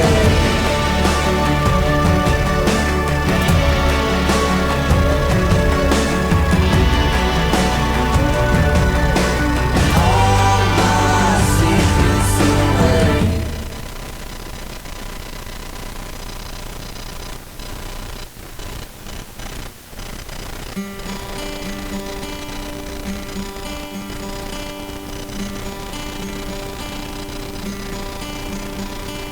Summer has come and passed.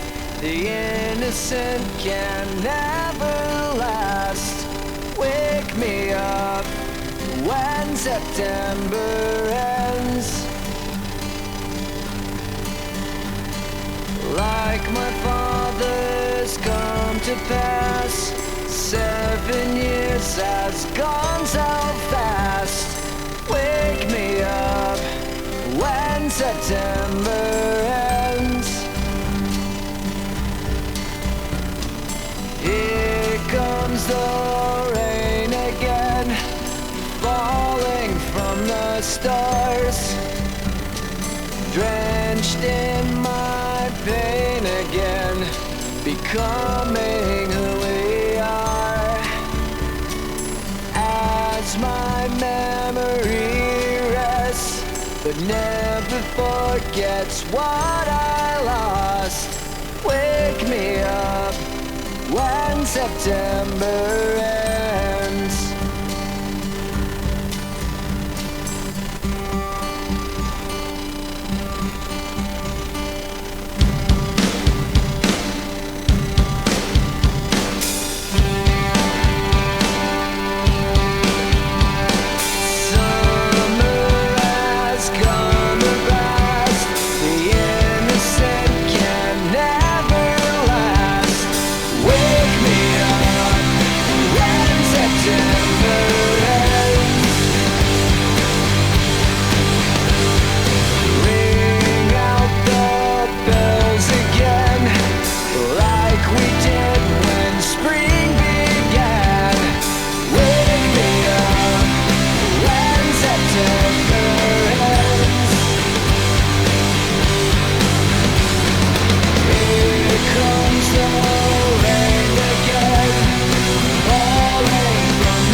summer has come and passed.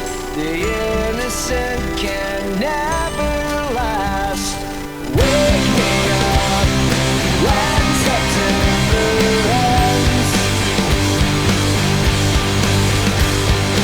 Like my father's come to pass. 20 years has gone so fast. Wake me up when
Walking hard and talking low, singing short in evening clothes with you. Nervous times and getting drunk, staying up till we can hurt with you. Now we're sleeping at the edge, holding something we don't need. This delusion in our heads is gonna bring us to our knees. So come on, let it go. Just let it be. Why don't you be you? And now me.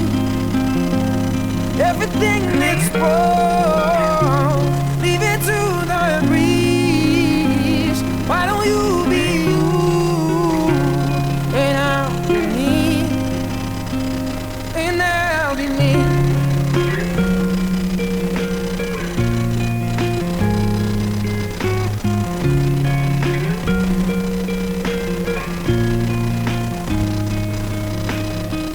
Throwing clothes across the floor, to teeth and claws and slamming doors at you. If this is all we're living for, why are we doing it anymore? I used to recognize myself. It's funny how affections change. We're becoming something else. I think it's time to walk away. Come on, let it go. Just let it be. Why don't you be you? And I'll be everything is wrong. Leave it to the breeze. Why don't you be you? And I'll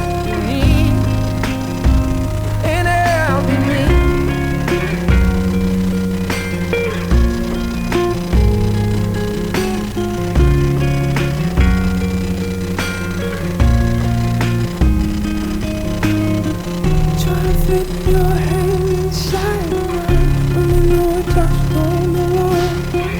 No force on earth can make it feel right. No, oh, trying to push this problem up the hill, it's just too heavy to hold. Think now's the time to let it slide. So come on, let it go. Oh, just let it go. Why don't you be you? And I'll be me. Everything gets wrong. Leave it to the breeze. Let the ashes fall. Forget about me. Come on, let it go. Just let it be. Why don't you be you?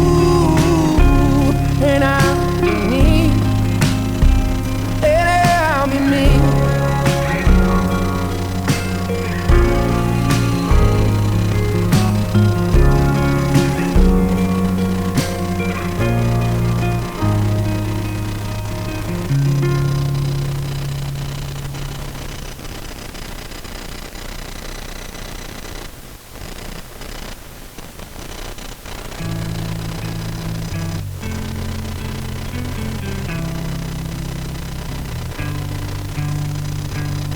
How long will I slide or separate my side?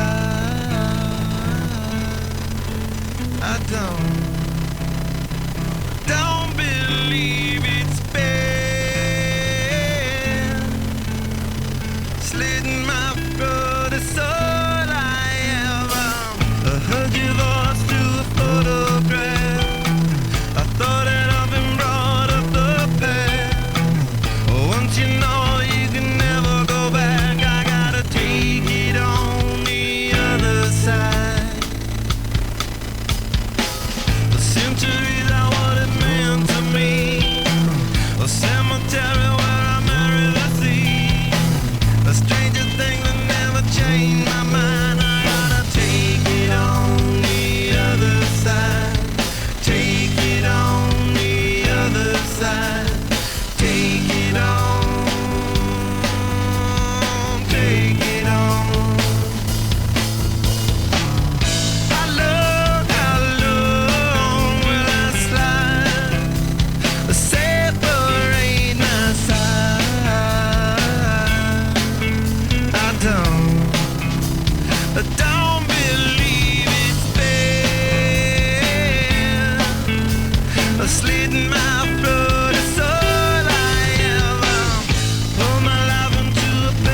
party started and she's in my bed. A candidate for the soulmate blend. Pulls the trigger and I pull the thread. I gotta take it on the other side. Take it on the other side. Take it on. Take it on.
Found God on the corner of First and Amistad, where the West was all but one.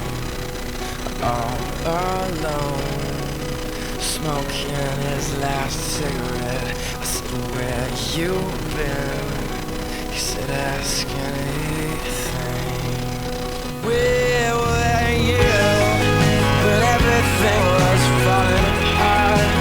All my days spent by telephone, never rain. All I needed was a call, never came. To the corner of First and Amistad, lost and insecure.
Could you whisper in my ear the things you wanna feel? I'd give you anything to feel it coming. Till you wake up on your own, I wonder where you are, live with all your faults. I wanna wake up where you are. I won't say anything at all, so why don't you smile?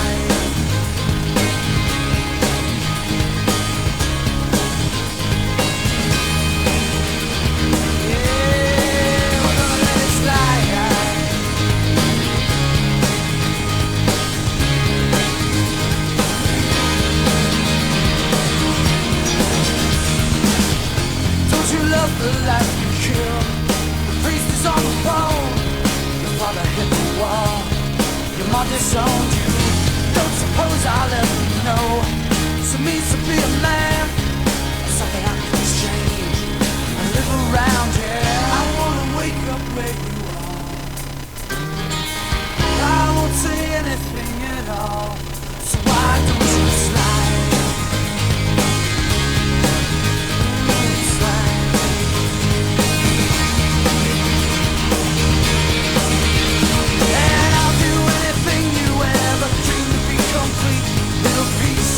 Nothing that fall. Oh, babe, put your arms around me. What you feel is what you are, and what you are is beautiful. Oh, man, you wanna get married or run away?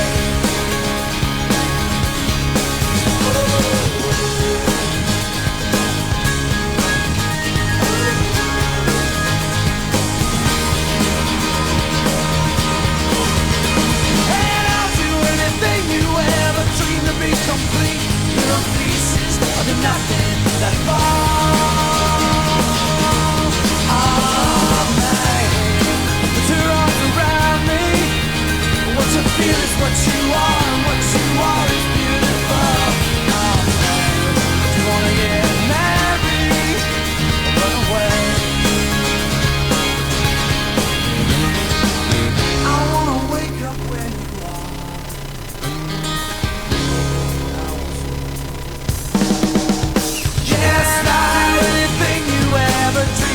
Complete, yes, I have enough that fall. Yes, I do anything you ever dreamed to be complete. Yes, I have enough that fall. Oh, yes, night, she's alone in bed, wow, just like to my room, and just like to my room, and I will run away, run away, run away.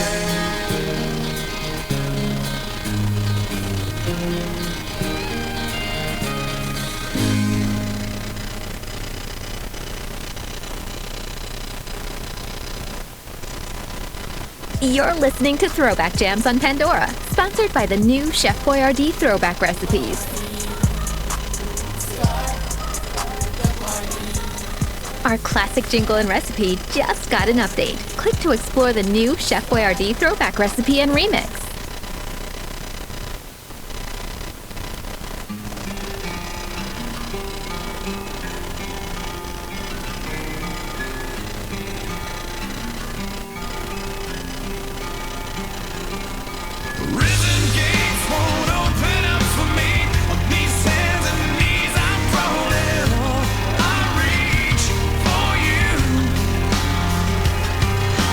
Certified of these four walls.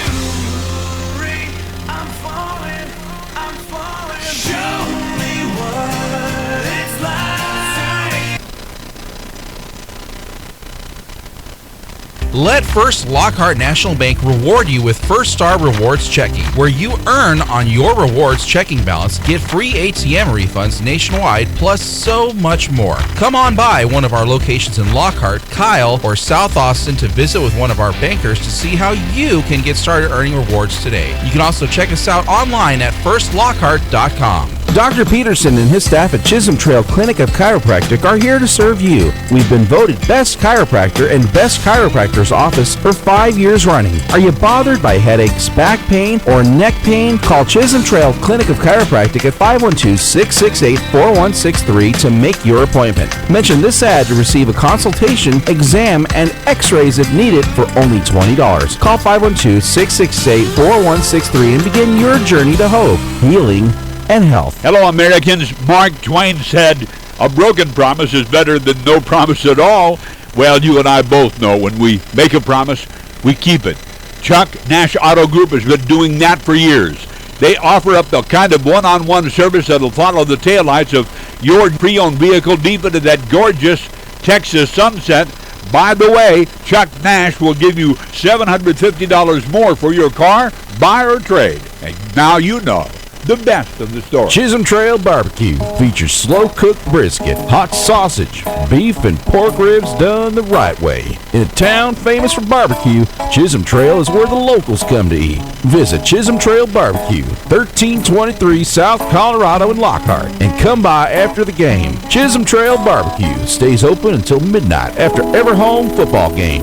Meitler Storage is locally owned by Angela and Darren Meitler since 2002. Meitler Storage is just off Highway 142 in Maxwell, Texas, across from the Valero. For an appointment, call 512-398-7100. Your business is always appreciated. And a reminder, once a lion, always a lion. Go Lions! Johnny & Sons Paint and Body has been Lockhart's premier collision repair and auto body shop since 1967. Certified I-CAR Standard, the highest ranking in the collision industry. For all your collision needs, come by and see Johnny & Sons, 400 Blackjack in Lockhart. Johnny & Sons Paint and Body. We won't steer you wrong.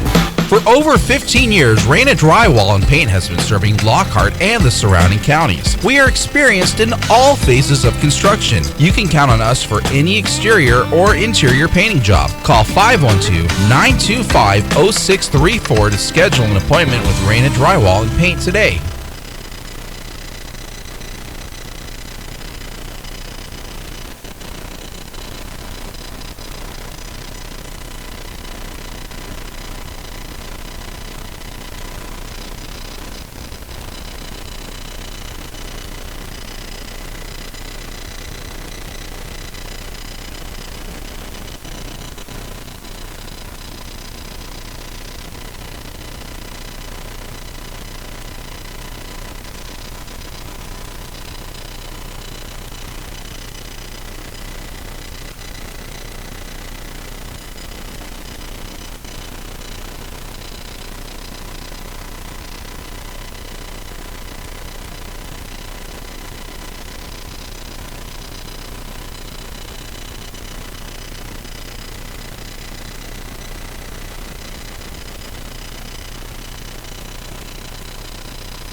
Let First Lockhart National Bank reward you with First Star Rewards Checking, where you earn on your rewards checking balance, get free ATM refunds nationwide, plus so much more. Come on by one of our locations in Lockhart, Kyle, or South Austin to visit with one of our bankers to see how you can get started earning rewards today. You can also check us out online at firstlockhart.com. Dr. Peterson and his staff at Chisholm Trail Clinic of Chiropractic are here to serve you. We've been voted Best Chiropractor and Best Chiropractor's Office for 5 years running. Are you bothered by headaches, back pain, or neck pain? Call Chisholm Trail Clinic of Chiropractic at 512-668-4163 to make your appointment. Mention this ad to receive a consultation, exam, and x-rays if needed for only $20. Call 512-668-4163 and begin your journey to hope, healing, and health. Hello, Americans. Mark Twain said, "A broken promise is better than no promise at all." Well, you and I both know when we make a promise, we keep it. Chuck Nash Auto Group has been doing that for years. They offer up the kind of one-on-one service that'll follow the taillights of your pre-owned vehicle deep into that gorgeous Texas sunset. By the way, Chuck Nash will give you $750 more for your car, buy or trade. And now you know the best of the story. Chisholm Trail Barbecue features slow-cooked brisket, hot sausage, beef, and pork ribs done the right way. In a town famous for barbecue, Chisholm Trail is where the locals come to eat. Visit Chisholm Trail Barbecue, 1323 South Colorado in Lockhart, and come by after the game. Chisholm Trail Barbecue stays open until midnight after every home football game. Meitler Storage is locally owned by Angela and Darren Meitler since 2002. Meitler Storage is just off Highway 142 in Maxwell, Texas, across from the Valero. For an appointment, call 512-398-7100. Your business is always appreciated. And a reminder, once a lion, always a lion. Go Lions! Johnny & Sons Paint and Body has been Lockhart's premier collision repair and auto body shop since 1967. Certified I-CAR Standard, the highest ranking in the collision industry. For all your collision needs, come by and see Johnny & Sons, 400 Blackjack in Lockhart. Johnny & Sons Paint and Body. We won't steer you wrong.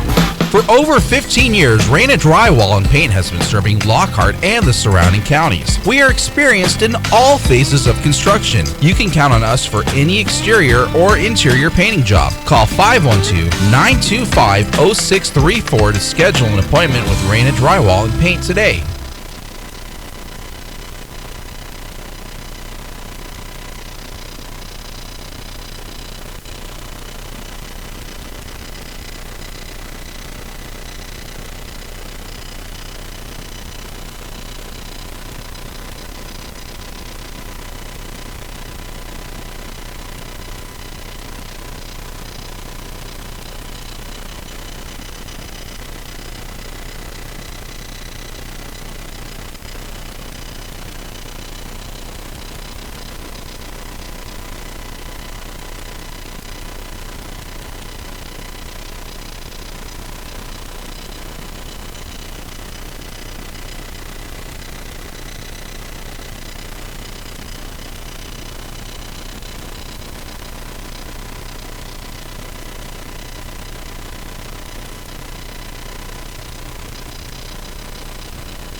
Let First Lockhart National Bank reward you with First Star Rewards Checking, where you earn on your rewards checking balance, get free ATM refunds nationwide, plus so much more. Come on by one of our locations in Lockhart, Kyle, or South Austin to visit with one of our bankers to see how you can get started earning rewards today. You can also check us out online at firstlockhart.com. Dr. Peterson and his staff at Chisholm Trail Clinic of Chiropractic are here to serve you. We've been voted Best Chiropractor and Best Chiropractor's Office for 5 years running. Are you bothered by headaches, back pain, or neck pain? Call Chisholm Trail Clinic of Chiropractic at 512-668-4163 to make your appointment. Mention this ad to receive a consultation, exam, and x-rays if needed for only $20. Call 512-668-4163 and begin your journey to hope, healing, and health. Hello, Americans. Mark Twain said, "A broken promise is better than no promise at all." Well, you and I both know when we make a promise, we keep it. Chuck Nash Auto Group has been doing that for years. They offer up the kind of one-on-one service that'll follow the taillights of your pre-owned vehicle deep into that gorgeous Texas sunset. By the way, Chuck Nash will give you $750 more for your car, buy or trade. And now you know the best of the story. Chisholm Trail Barbecue features slow-cooked brisket, hot sausage, beef, and pork ribs done the right way. In a town famous for barbecue, Chisholm Trail is where the locals come to eat. Visit Chisholm Trail Barbecue, 1323 South Colorado in Lockhart, and come by after the game. Chisholm Trail Barbecue stays open until midnight after every home football game. Meitler Storage is locally owned by Angela and Darren Meitler since 2002. Meitler Storage is just off Highway 142 in Maxwell, Texas, across from the Valero. For an appointment, call 512-398-7100. Your business is always appreciated. And a reminder, once a lion, always a lion. Go Lions! Johnny & Sons Paint and Body has been Lockhart's premier collision repair and auto body shop since 1967. Certified I-CAR Standard, the highest ranking in the collision industry. For all your collision needs, come by and see Johnny & Sons, 400 Blackjack in Lockhart. Johnny & Sons Paint and Body. We won't steer you wrong. For over 15 years, Raina Drywall and Paint has been serving Lockhart and the surrounding counties. We are experienced in all phases of construction. You can count on us for any exterior or interior painting job. Call 512-925-0634 to schedule an appointment with Raina Drywall and Paint today.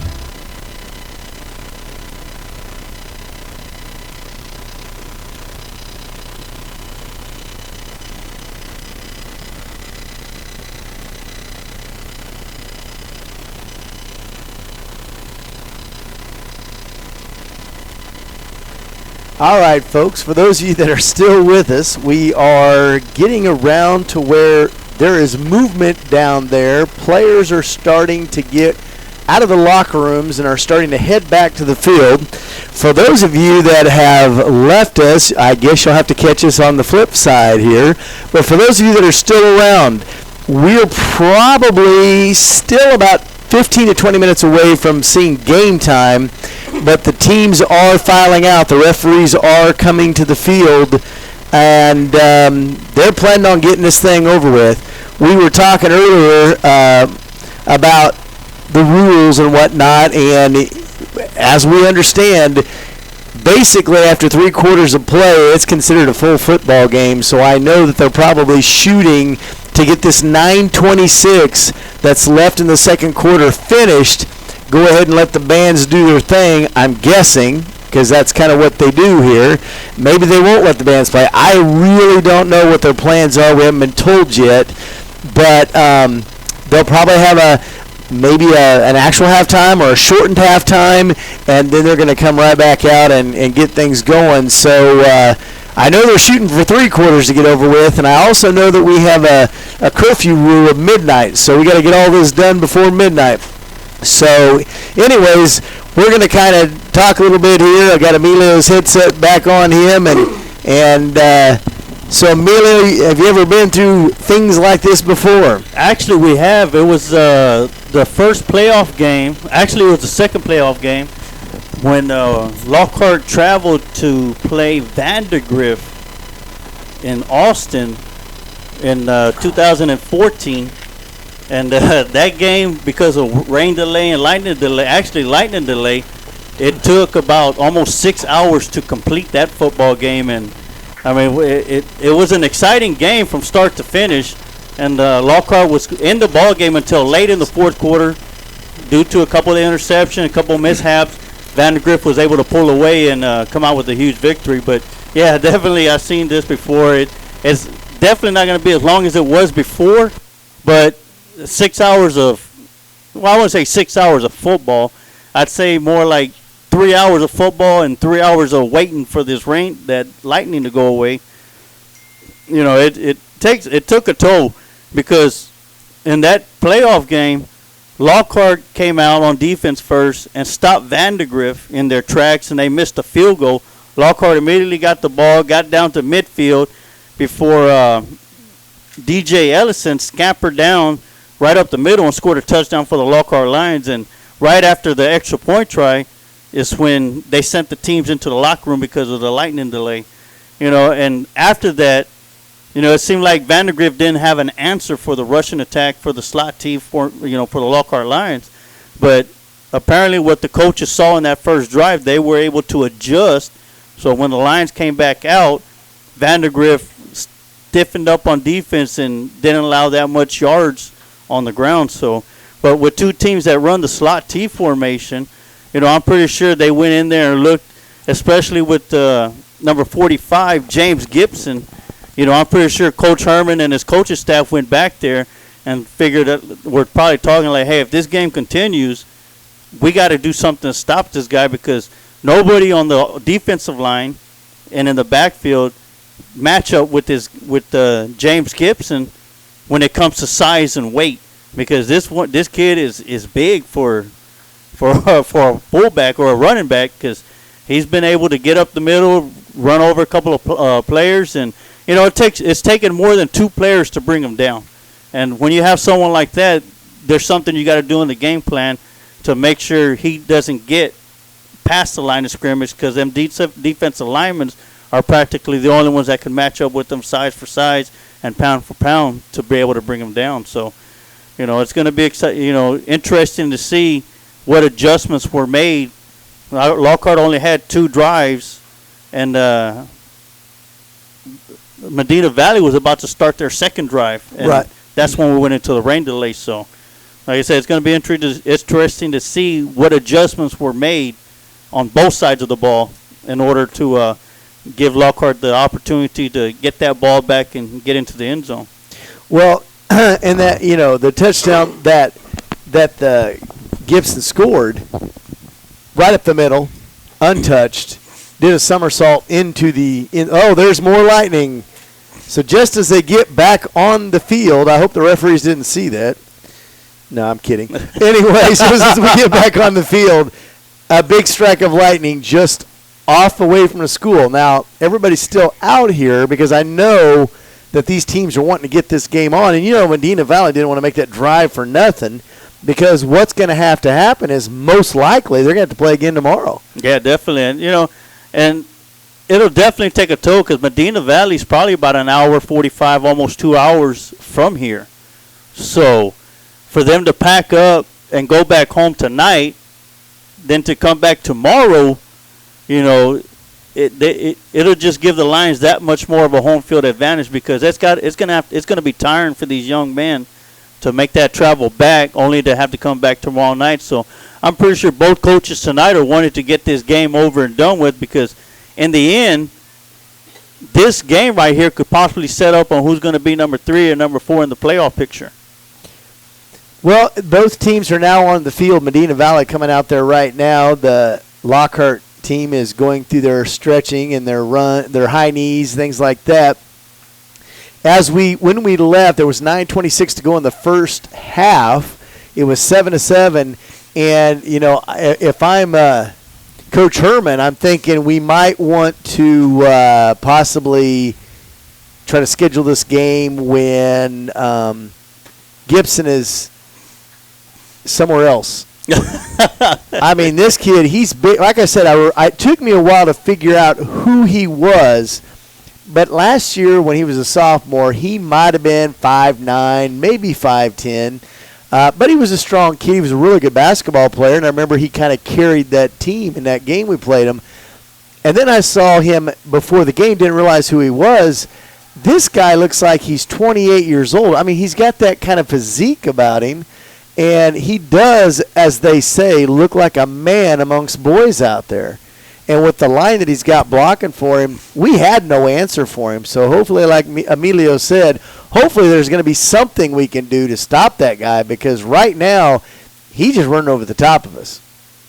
Yes, definitely. Let me go and give you a rundown of the Meitler Storage game break around District 14 5A, Division 2. It is a final at Kennedy as Alamo Heights all over Kennedy, 41-0. And that, like I said, that's the final in that game. At Bernie Champion, it is all tied up going into the fourth quarter, 27 apiece. At Uvalde, they're starting the third quarter. They were in a rain delay themselves, and it is Uvalde Coyotes 28, Memorial Minutemen 0. And once again, we got 2:24 left to go here in the second quarter.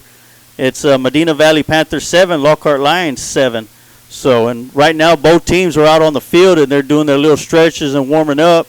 And it looks like we're about to hopefully finish this ball game, or at least get it started and get some more. Hopefully Lockhart be able to stop Medina Valley fresh in their, right in their tracks to start this drive off and give the Lockhart Lions the ball back, because with 9:26 left to go, Lockhart's already ran probably about 23 plays on 2 drives, and Medina Valley's only ran 9. So right now the edge is on the Lions side when it comes to time, but because the Lions turned the ball over on downs on their second drive, and Medina Valley was able to go down the field on their one and only drive here in the first half, for the Lockhart to come out and stop Medina Valley on this drive right here is going to be huge to give the ball back to the Lions to try and score before the half is over, because Lockhart doesn't get the ball back to start the second half. Medina Valley does. So it'll be huge for Lockhart to get that ball back on defense and give it back to the offense and get into the end zone for either 7 points or maybe 3 points to take the lead at going into halftime. Well, Larry Rodriguez has got things going again. I see some people coming back into the stadium. I'm just kind of interested to see how many come back, because that was a long wait for everybody. Figure it was about 8 o'clock when we went into the... Yeah. So right now it's right about 10:05, so we're looking at about a 2-hour, 15-minute wait with the lightning delays, and I'm pretty sure a lot of people went home. It's better to be safe than sorry, but it looks like on the weather app that I have, we don't expect too much rain or lightning to come our way, but this is Texas. You never know. Well, and if the home team has anything to say about the reschedule of the game, I guess, we could just tell them that, drive on back home and be here at 6 a.m. tomorrow. And we'll get it. As we talked during the break, it was almost like, let them sleep in the gym, give them some cots or whatever, and just have fire delays throughout the whole, or fire drills throughout the whole night. Yep. I tell you, because again, the Medina Valley, I remember that road trip. That road trip seemed like it took forever, and you kind of ended up in, as one of their teachers told us, we saw her at a gas station when we were trying to find the place, kind of saying that it's kind of middle of nowhere. The school's out. You don't even realize you're near a school when you get there. And she wasn't far off. There were fields everywhere around the school. So, and again, it was something interesting because when I first got here, Lockhart had a grass field. Now they don't. Yeah. And I think Medina Valley is one of the few in our district, or that I've seen in a while, that has a grass field. Yeah, Medina Valley and I believe Uvalde are the only 2 in our district that have grass on their fields. Well, we're still filing in here. Both teams are warming up. Again, when we do get back into play, it'll be at 9:26 to go in the first half. Yes, at 10:05 in the evening, we'll still be in the first half. Jackie Daniels is still warming up as the quarterback. Edwards. Why did I say Daniels? It's been a long delay. It has been a long delay. Oh, and I looked down. I looked down and I saw somebody, because I remembered, something you talked about with our defense. We've had some good defensive players. We've had some good defensive teams, and this being my third year I've done this. But I'm with Emilio. I in the 3 years I've been here, I've not seen a defense hit like our defense is hitting this year. They're putting the lumber on some people, and I'm impressed because a lot of these kids are all underclassmen and are putting on these massive hits. Yes, definitely. The one to talk about is Daytron Ellison. I mean, this young man's probably about 5'4", 145, 150 pounds, and he's running around hitting people as if he was 6'2", 250 pounds. And he's making some hard hits. And like I said, this is one of the most physical defenses and quickest defense that I've seen in the 6 years that I've been here doing broadcasts for the Lockhart Lions. And like you were saying, Scott, most of them are sophomores and juniors. So we still got these guys for another 2-3 more years. So it's going to be exciting to see these guys as they mature in the next couple of years. But it's still exciting to watch them play now with the intensity that they have. And it's just physical, very physical. Almost like any way I could put it would be solid tackle football. Well, and I got to get myself back into football mode here because we were talking about all kinds of things and watching videos and everything else, and we're getting ready to play some football again as our defense is back on the field.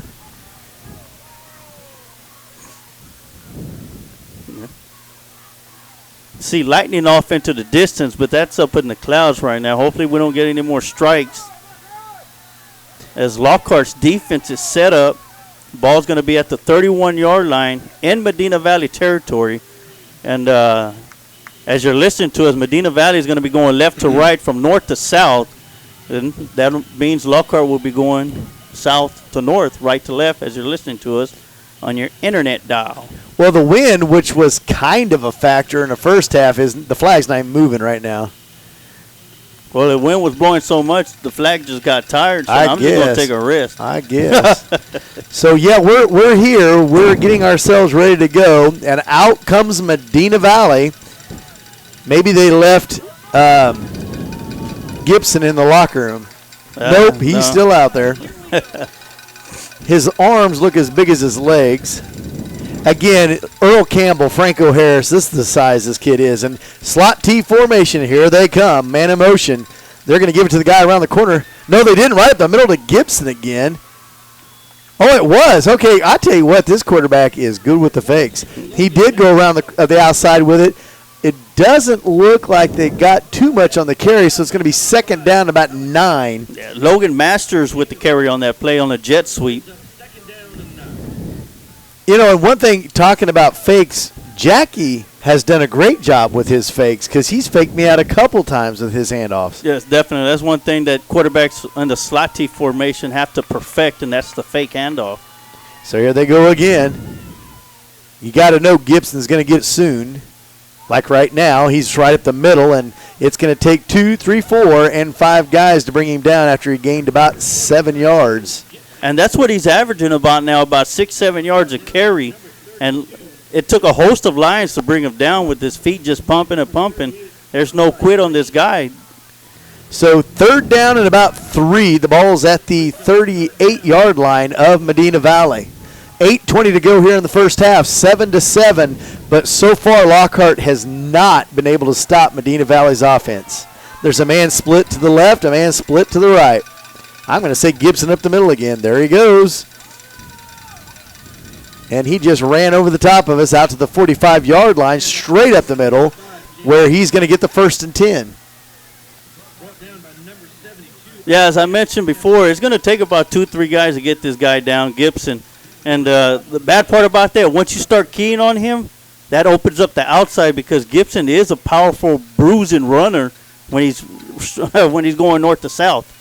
Well, you almost think, hey, goal line defense, but then with their outside guys, you're going to be in trouble because you can't clog it up because then they'll go outside. Here they go again, quarterback around the outside. He's going to take it himself. He gets thrown down. A great read there, and that was, I think, number 32, David Garcia. And Richard Moy also back there, and Great awareness by the defensive line not to fall for the fake handoff to Gibson, which has been their stable horse so far. But, great pressure, great awareness by that defensive line to get out there and make the tackle.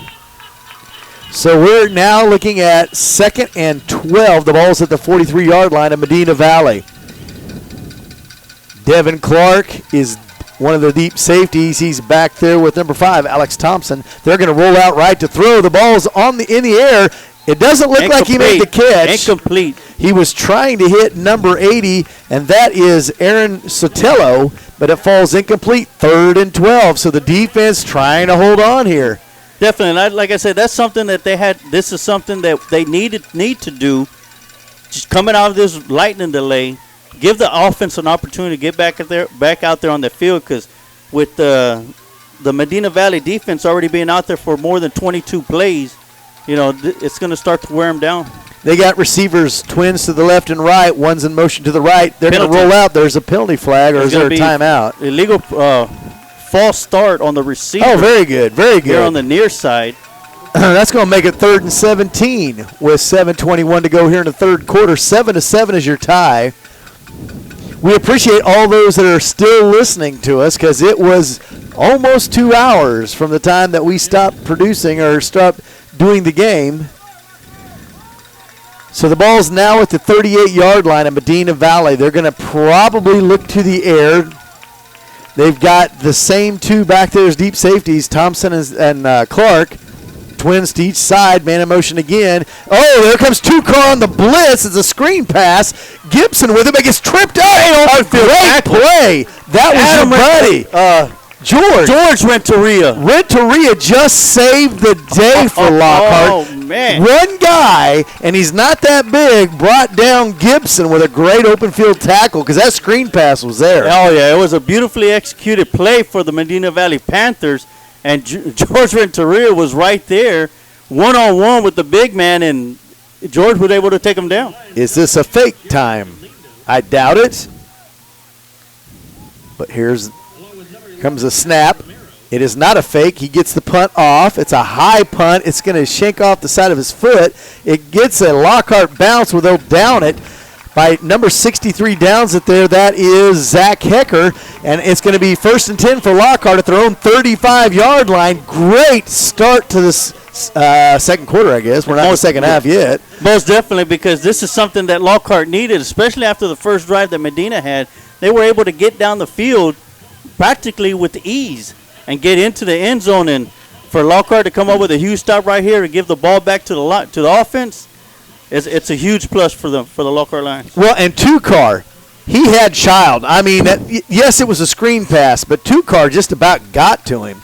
Here's the play right up the middle. Oh, no, Datron's going to bounce it outside. He's not going to go very far, though. I don't even know if he got back to the line of scrimmage, but they went to Datron Ellison. He started straight up the middle, bounced it outside. He gained a yard. 2nd and 9. 6 minutes to go here in the second quarter. We're tied at 7. It's going to be 2nd and 9 from the 36-yard line of Lockhart. And again, Jackie Edwards Jr., the sophomore quarterback, playing tonight. First start, and he hasn't had to do much but hand the ball off, but he's directed this team well so far. They're going to pitch it outside. Aldana coming around the left side. There's nothing there. He may not even have gotten back to the line of scrimmage. Yeah, he did. They're going to give him 1 yard on the run. So it's 3rd and 8. The defense for Medina Valley has stepped it up. With 5:23 and counting, it's still 7-7. Yeah, after a big stop by the Lockhart Lions defense on this last drive, you almost need to get a first down here to get them guys on the sideline, keep them there, and let them talk about the game, their scheme. So when they get back out, they're able to stop this Medina Valley offense.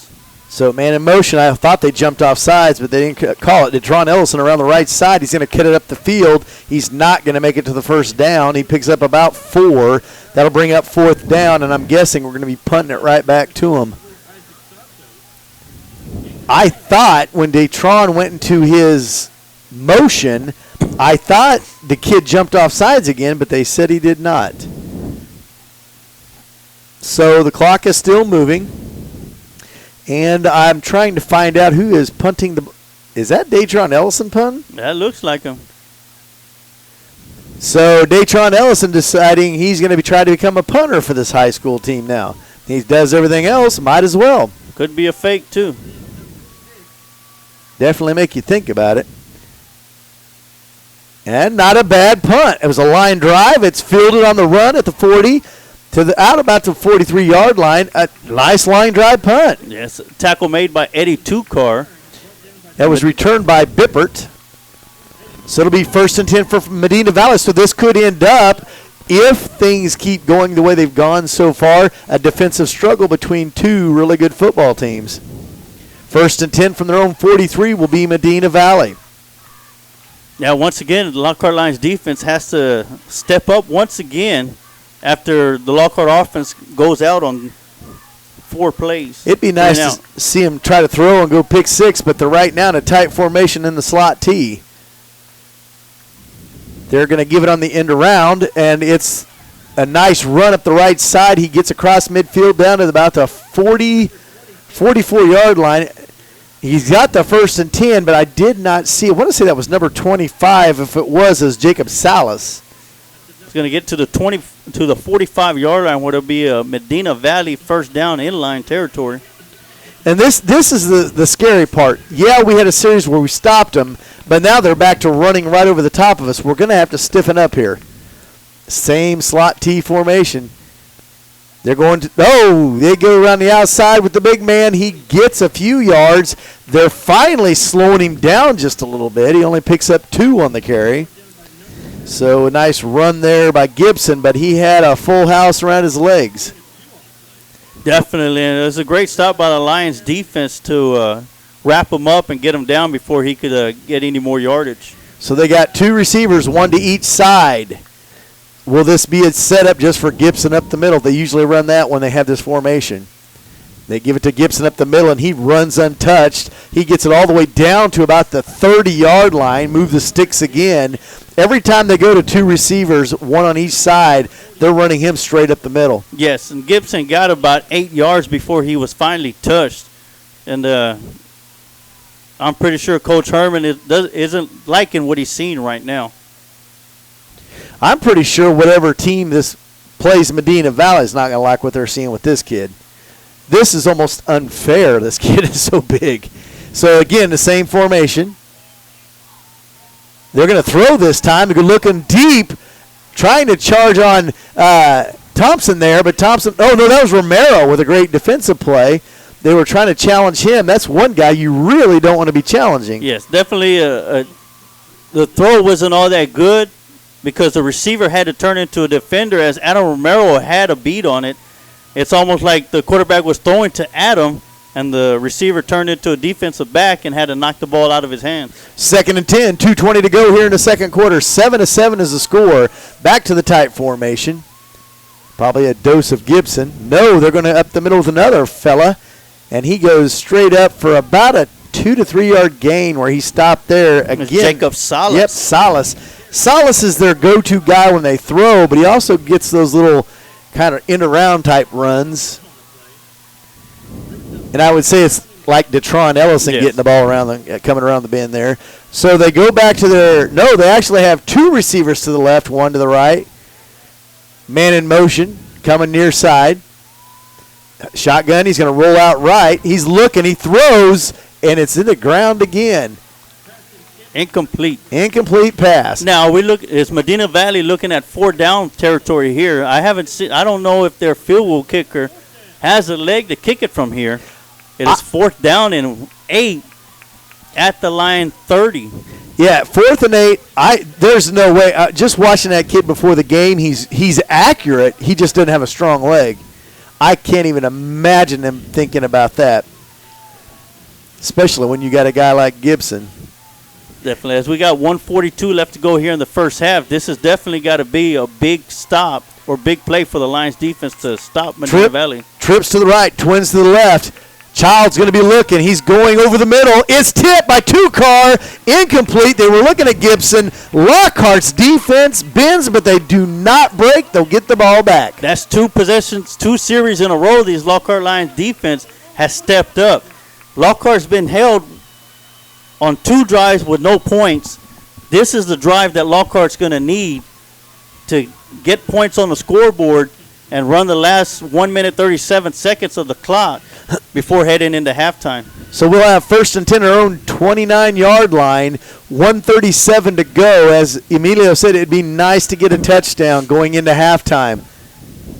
Here comes the tight formation. Edwards under center. And ball's up the middle with the Aldana again. And he gets out to about the 34-yard line, so almost 5 yards, right at 5 yards. Clock still moving. We're going to have to get something big here pretty quick so we can get on that board. Medina Valley looking to blitz. Up the middle they go with Detron. He picks up a couple. Clock still moving. Right at 1:05 to go here in the first half. There's a flag. No. Yep, there is a flag. I'm not sure who is going on, but where it was thrown, it might be on Lockhart.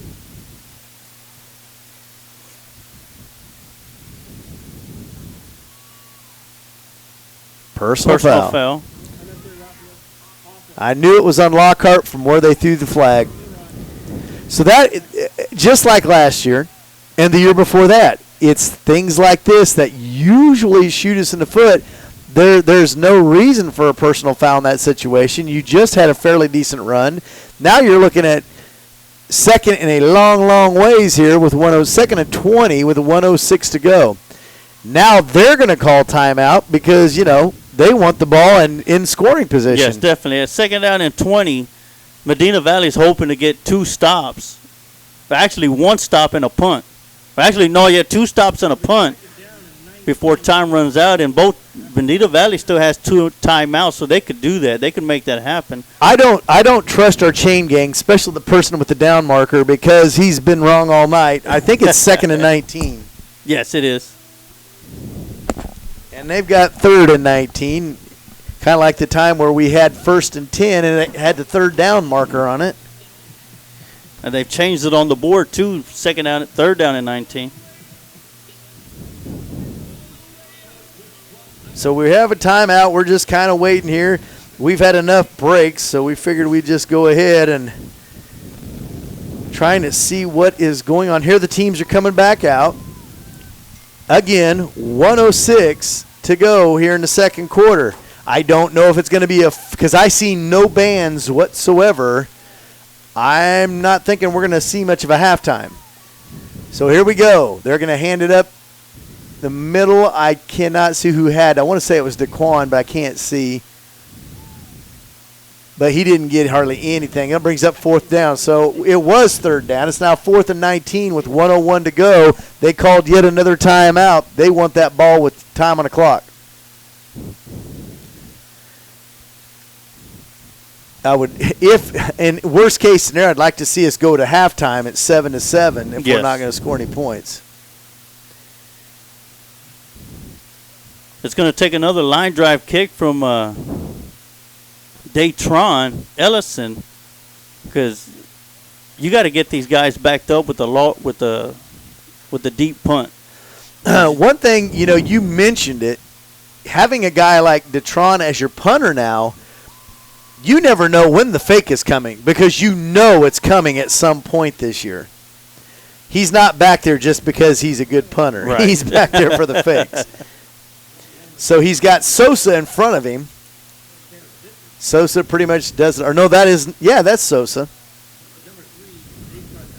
Ellison with the punt. He a little more height on this one, and he's not a bad punter. A fair catch at the 48-yard line, as that was fair caught by Tanner Bippert, and they'll have it 1st and 10 at the 40 at their own 48, and they'll have 54 seconds to go 52 yards. Nope, make that 53 yards. Once again, the Lockhart Lions defense, they're asking them to step up once again and keep Medina Valley out of the end zone. So here comes Medina Valley again. Datron Ellison's now one of the deep safeties. He's back there with Devin Clark. Child with it. He's going to throw, a quick throw out. Caught. He's still on his feet. He could go the distance. No, he gets knocked out of bounds. A great job there by Devin Clark to knock him out of bounds as they hit Garrett Leggett on a quick out, and he made it and moved it down this field all the way to the 35-yard line of Lockhart, 34-yard line of Lockhart, 47 seconds to go. And right now we're going to have to find a way to stop them in the trails because that was too easy. Single receiver to the left, trips to the right. Gibson in the backfield with Child. Child's going to roll out right. He's being chased down. Here's a throw over the middle, going deep, and it is almost caught. He dropped it. He dropped that ball. He dropped that ball. They're calling it a touchdown. He dropped the ball. I saw the ball. The ball. I was going to say that ball was rolling in the end zone. Right. There's no way he had no control of the ball. So it is incomplete. Thank goodness, because that was almost an incredible catch by Garrett Leggett. Right in front of Datron Ellison, who was going for the pick, but the receiver was just right in front of him and bobbled it, didn't have control of it, hit the ground, and the ball came out. I'm a little surprised that the guy that was right on top of the play thought it was a catch. I mean, he was right on top of the play. A guy from the sideline had to come in and call it an incomplete pass. 2nd and 10, 38 seconds to go. They're at the 34-yard line of Lockhart. They're going to send 2 to the left, 2 to the right. Leggett's on the right side, slot receiver. They're looking to the left this time. They get an out pattern. Nice job by Datron Ellison. Pushes him out of bounds. 34 seconds to go. And it's going to be about 3rd and 6. It's going to stop the clock as well as he was pushed out of bounds by Datron Ellison. So it's going to be 3rd and 6, and big play coming up for this Lions defense. And you know these guys are going to go for it on 4th down. So they got 2 receivers to the left, 2 to the right. I would watch out for Gibson on this one. Nope, they're going to throw again. Another out. Oh, he's in trouble, so he just throws it out of bounds. He was looking to go to Leggett, but he had great coverage on him, and he decided to just throw it out of bounds. Yeah, Sammy Abada was all up in his face and wouldn't leave him alone, and the quarterback had to step out and throw it out of bounds or else risk taking a big loss and the clock running at the same time. So 26 seconds to go. 4th and 5 is on the board. The ball is at the 29-yard line of Lockhart. There's not a whole lot of people left here in the stands. Twins to the left, twins to the right. Leggett is on the left. They're going to hand on the end around. He cuts up the middle. He's to the 25. He gets pulled down at the 24. He's going to be short of a first down. So we'll get the ball back with 19 seconds left. It would be a great time for Daquan Ellison to take one about, 75 yards.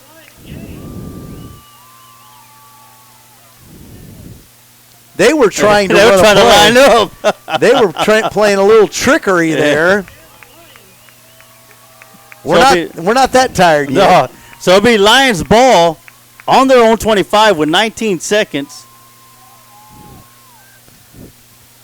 It's going to be interesting to see what plays Coach Herman is going to be calling up. So Datron is going to be at like 80 yards behind the line of scrimmage. It looks like they're just going to kneel the ball and be content with the 7-7 tie and go into the locker room.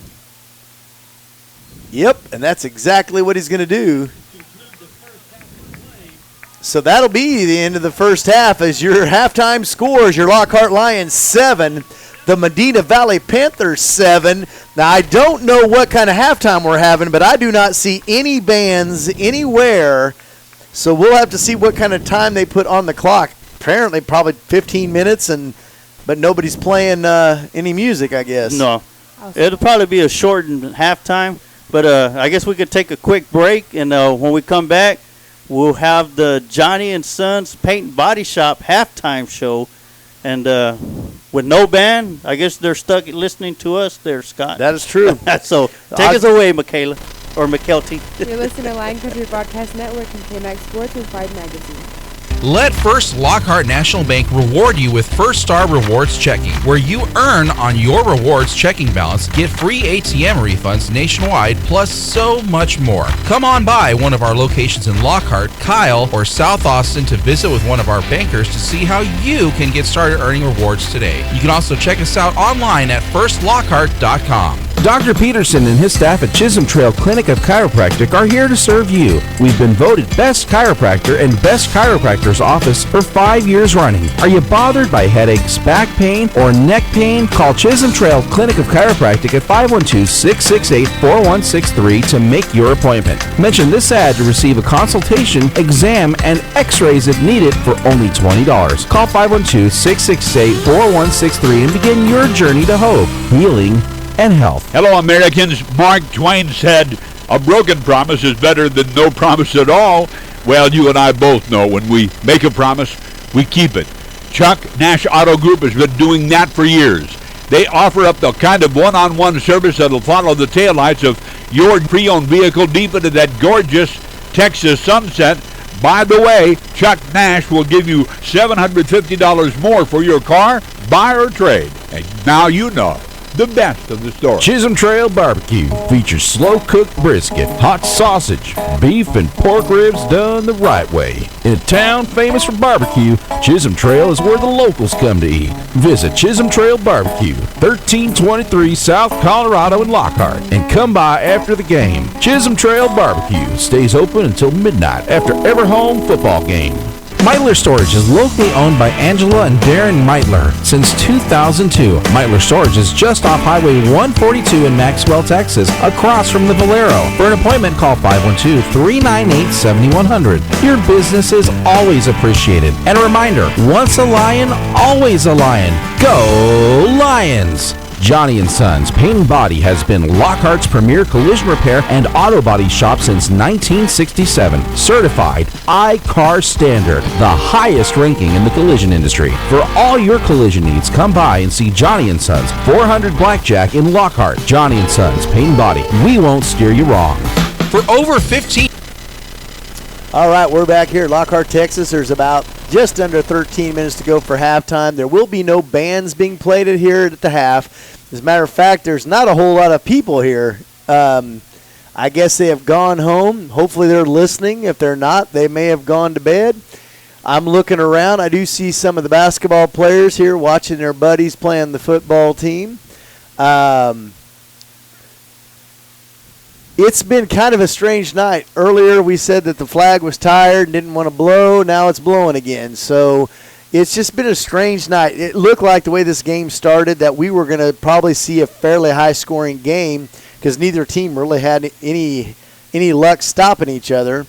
More so, Lockhart couldn't stop them versus them stopping us. We just surmounted a big drive each time. But, you got two teams fighting for what could be the last playoff spot, and it's a playoff game. I mean, these two teams won it. So, I don't know. Go ahead and take it away. Scores, stats, whatever you got over there. Yes, most definitely. It's got that playoff feel to it because, reality sinks in. You got Tybee, Bernie Champion, and Alamo Heights.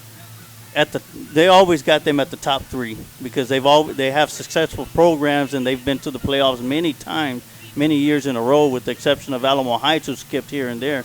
But if you're looking at that fourth and final spot, this is the game that could come down to it. Because there's teams you look on the season, you're like, okay, well, this team should beat this team or this team should lose to this team. If you take that onto account, this could determine that fourth and final spot. Not to say that Lockhart will be content with that. Of course, they want to try and go for the bigger prize, which is a district championship. But we still have Bernie Champion, Kerrville Tybee, and Alamo Heights, which is still on the schedule for the Lockhart Lions, as Medina Valley will have them as well. But it's going to be interesting to see how the rest of this game unfolds because both teams came out firing on their first drive and scored touchdowns. After that, it's been back and forth. And in the first half, Lockhart's ran 27 plays to 22 for Medina Valley.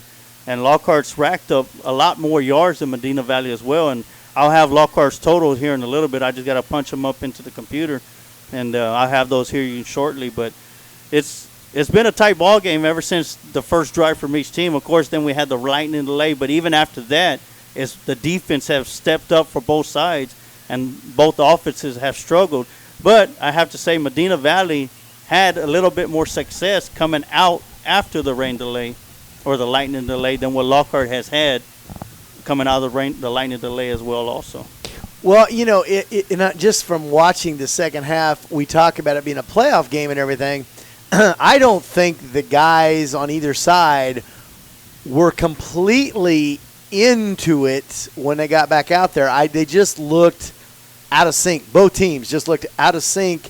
Yes, the defenses looked good, but I don't think it was a lot the defense as much as it was just the misplay by the offense. But, you know, it's a tie ball game, and like we said, this game, whoever wins this game, there's a strong chance that whoever wins this will be probably the fourth playoff team. And, you know, not saying that any of the teams that are below us right now aren't going to pull upsets, not saying that the big three that Emilio talked about aren't going to lose this year. But, like, right now, Bernie Champion is in a dogfight with Tivy. Yeah. And we didn't think anybody was going to stop Tivy this year. And, you know, Bernie Champion's right there, and they punched him right in the mouth. And it's Tivy trying to fight for their lives right now. So he's kind of looking up the scores just to see what's going on, and we'll kind of talk about the scores around the district. Yeah, as we continue on with the Johnny & Sons Paint and Body Shop halftime show, these are two games are final in District 14 5A. As, of course, we mentioned Alamo Heights all over Kennedy, 41-0. Tivy pulls out ahead of champion and defeats champion at Bernie 30-27. So that game was a lot closer than a lot of people had predicted. And Uvalde is just all over Memorial with 11 minutes left to go in the fourth quarter. And remember, they were in a rain delay also, 41-0 in that contest. And here we are at halftime, where Medina Valley and Lockhart Lions are tied up at 7. And as I mentioned before the game started, you know, Fox Sports Southwest has an app, and in that app you could choose, let the fans will pick who they think is going to win the game. And when you look at the Lockhart Medina Valley game, I mentioned you have 139 people that voted in, and 70 of those were for Lockhart and 69 was from Medina Valley. So you're looking at a 50% swing, you know, for either or. You flip a coin at this point, but luckily in football, the only coin that gets flipped is to see who kicks and receives first. So when this second half comes out, it's almost like a whole new ball game, because you could actually just think about it as 0-0, because it's, you know, it's a tie game. So it doesn't matter what happened from this point to the start of the game. It's going to matter what happens from this point to the end of the game. And 24 minutes of football left to play. And as I see the clock they got down, it is going to be a shortened halftime, as we got 6 minutes and 45 seconds left to go to start the third quarter. It's going to be interesting to see how both teams come out and make adjustments after that long lightning delay to continue playing on. Well, you know, and the thing I think that's key right now for Lockhart, to me as an ex-coach and just kind of watching how this game's unfolded, Medina Valley still has the upper hand. We're still not 100% able to stop them, but we have. We've been, but we haven't broke here when we started back the second time around. But I think what's key is if we can kick off to them, maybe get them in a 3-and-out, or let them move the ball a little bit, but they don't get a first down and they end up having to punt to us, and we get the ball back. If we can get that ball back, that's going to lift the team up, because they've shut them down in the thing that they deferred for, and that was to take the lead at half or start second half. If we come down and score on them and go up 7 after stopping them, that then swings the pendulum back to us, yes, like these voters said. And this is one of those games to where on paper Medina Valley should win this game. But that's why we play the games, because paper doesn't really matter when you're in these situations. So, again, a stop by Lockhart and a score right afterwards, I think could put them in the driver's seat for the rest of the game, because that would get everybody fired up that's still here, not to mention these players. And these guys know what's at stake right now. Yes, they definitely do. And as Coach Brian Herman mentioned in the Christ Market Coaches Corner, that, Lockhart was picked to finish 5th in this district. And when 4 teams go into the playoffs, that leaves Lockhart out of the playoff picture at that point. But, like you said, on paper it doesn't really matter because it's just paper. You don't see these guys running around throwing paper or carrying paper around. It's a game of football. Anything could happen. As one of the biggest quotes in the movie Any Given Sunday is that any given Sunday a team can win or lose. Yep. This is Texas high school football at its best right here. Two good teams going head-to-head, nose-to-nose, 2 bullies on the block, meeting up on one corner and settling their beef. Medina Valley, like you said, on paper should win. Lockhart feels they need to win, and that's what needs to happen. Both teams need this game, and like you said, the team that loses this game tonight could be sitting, after their final game of the season, could be meeting up at school to turn in their uniforms. Well, and here's a stat that if I've got I apologize if the number isn't accurate, but here's a stat for you. We graduated 26 seniors from last year's football team. We only have 2 returning starters on the defense. We have 2 basketball players that haven't played football probably since middle school starting on the defense. And we've got a solid, maybe the best defenses I've seen since I've been here. And our offense is kind of talented as well. So, Lockhart, people better not take us lightly, because you say any given Friday, if you're not prepared to stop the 3-headed monster, you could be in for a dogfight. Yes, most definitely. And as I'm giving out the stats, of course, the 3-headed monsters, we've only had 3 ball carriers in the contest so far. So right now, as it stands at halftime, we got Datron Ellison with 10 carries for 51 yards. Daquan Ellison, 8 carries for 47 yards. And Jesus Aldana with 9 carries for 41 yards. So Jesus Aldana is right there, right around his level, average per game at 9. Daquan Ellison is, a lot lower because he's usually toting the ball about 23 times a game. But even at those totals, they've carried 27 times for 139 yards. And they only got 10 yards on the last 2 drives that they had coming out of this lightning delay. And here's another thing to throw out there. He said we just have 3 guys carrying the football. And that's what Medina Valley knows right now. One thing that they don't know, because they haven't seen this kid, we have. We know what this kid is capable of. But you've got all of that stuff where you got backs going this direction, that direction, fake handoffs here and there. About the time that Jackie Edwards decides to keep one of those and go around with a bootleg or something, Jackie can run. That kid's fast, and he's strong. And if they call a play where it's Jackie with a fake and he keeps the ball and gets around the outside, I guarantee you they don't have a game plan for how do we stop Jackie Edwards. Yeah. He could be the key to tonight's ball game. Yeah, and we didn't know coming into this game tonight up here in the booth until we saw it. Jaden Garza on the sideline at Street Close that Jackie Edwards was going to be the starter of tonight's game. And I'm pretty sure Medina Valley didn't know that either. So like I said, it's going to be interesting to see the game plan offensively and defensively that Coach Herman and his staff have set for our Lockhart Lions as they come out of the locker room now. And we're about 1 minute and 10 seconds away from the second half kickoff, as Lockhart Lions will be kicking off to Medina Valley. And it looks like they're going to be setting up on the south side, defending the south end zone, while Medina Valley is going to be defending the north end zone. And if you're listening to us, you've seen the stadium, you know where the press box is at. So if you're listening to us on your internet radio, Medina Valley will be going from left to right, and the Lockhart Lions will be going from right to left.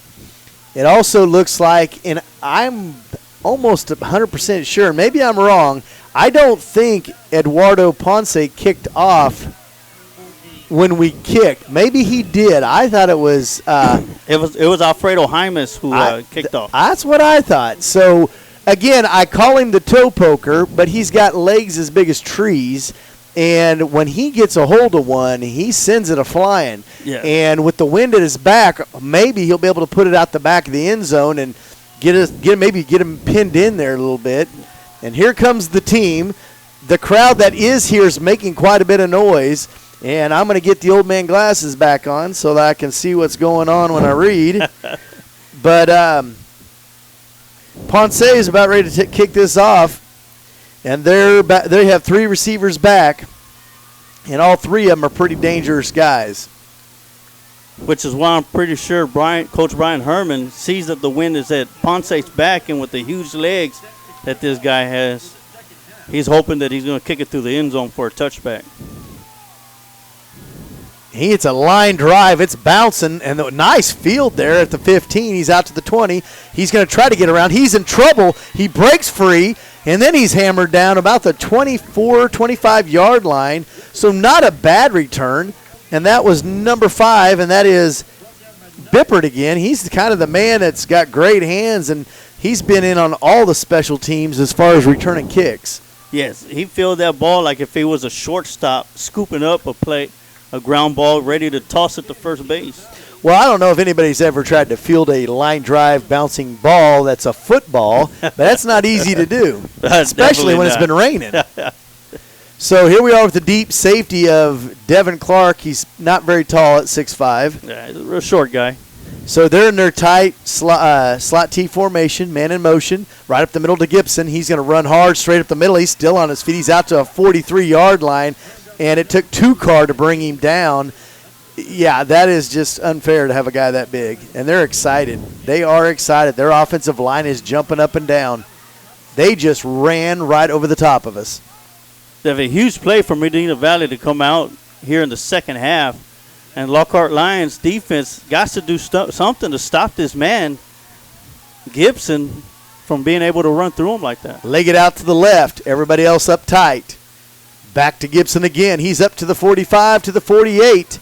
He's running hard. He gets about 4 yards on the carry. 11-12 to go in the third quarter. It's still tied at 7s. Huge hit by Richard Moya on Gibson. That's what Lockhart Lions defense need, is to get in there and make that hard hit. Actually, it was Sosa in there with the huge hit. Well, here they go again. Leg it out right, to the left. Gibson ready to get the ball again. Man in motion. They're going to go up the middle again. There he goes. He's out to the 40. He's down to the 37-yard line.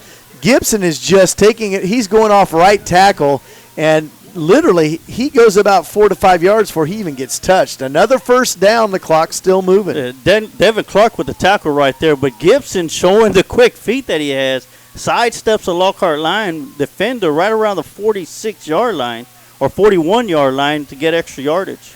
Well, here they are, 1st and 10 at the 38, and Gibson is not slow. He's a big kid, but he is fast. They're going to roll it around the outside. It's the quarterback with the keeper down to the 30, to the 25. He goes out of bounds inside the 25-yard line. That'll stop the clock. A pushed out of bounds by Adam Romero on that play. It's going to be a first down for the Panthers, deep in line territory. So, much like us, they have their own weapons, the quarterback being one of them. He is a senior, Alec Child. They're going to stop the clock. Something's up. Trying to find out what's going on here.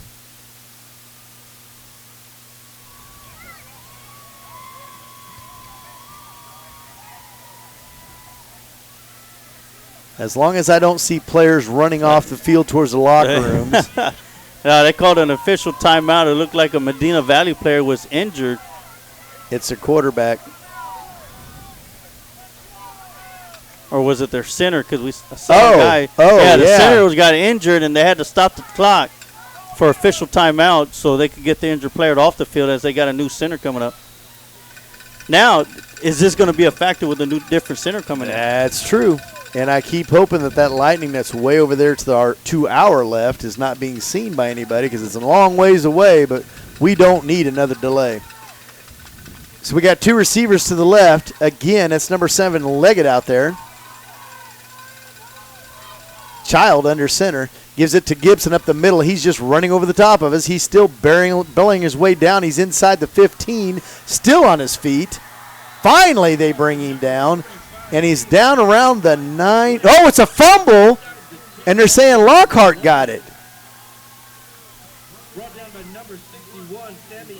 Oh, maybe not. I saw the referee pointing our way, and I thought, my gosh, did we just pick up a fumble? So it'll be 1st and goal from the 9. Referee faked me out. He was pointing the direction that maybe we recovered a fumble. So I'm going to say we're going to see a healthy dose of Gibson right about now. 9:12 to go here in the third quarter, 7-7. And now there's a timeout, Lockhart. Definitely big. Good time to call a timeout. First down and go to go from defending their own end zone as Medina Valley is at the Lockhart line, 9-yard line. You know, it's a good time to call a timeout, give these guys a break and talk about what they need to do. And there's not much to talk about, but they need to stop Gibson. That's been their main horse so far to start this first drive of the second half, as Gibson's been able to run up the middle with ease pretty much. Well, you know, and again, Texas football much different than where I came from. But a guy like that running the football where I'm from, this guy's rushing for almost 3,000 yards in a season. Yeah. And I could see this guy easily playing somewhere on Saturdays, and he's just a junior. Which means we'll see him again next year. Maybe he'll go pro after his junior year or something. I don't know. But this kid, he's not just big, but he's fast. So here they go, tight formation. I would about guess Gibson the rest of the way. They're going to give it to him. No, they did not. They went up the middle. I thought Gibson was going to get it, but he did not. Oh, actually, it was. I saw the other kid, and I thought that was him. So Great Gibson stop. did it. Great job. Second down. It looks like he didn't even gain a yard. Second down and goal. Ball at the 9. Oh, they're going to say it was at the 8-yard line. So second and goal from the 8. Tight formation. Money's on Gibson. Give it to him up the left side. He's brambling his way down. There's no way we're stopping this. I am surprised. I am surprised they did not give him that touchdown. He carried about 13 of our guys down the field right there. But the thing about him, his legs churn the entire time. Yes. He's got 2 arms wrapped around that ball. So third and goal from the 1. If he does the same thing he just did, we're not going to be able to keep him out of that end zone. I could almost see a quarterback bootleg around the far side. But why go away from what we can't stop right now is what I'm saying. There he goes again, and he made it. So a 1-yard plunge with 7:52 to go in the third quarter, and now we find ourselves down.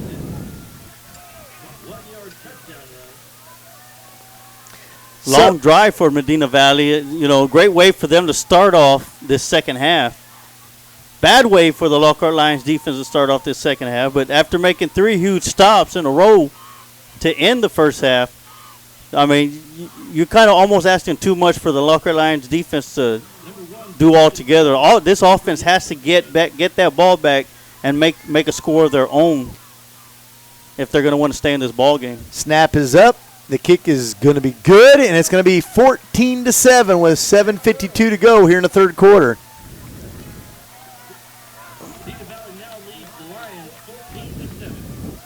So I guess that's good enough to take a break for a commercial.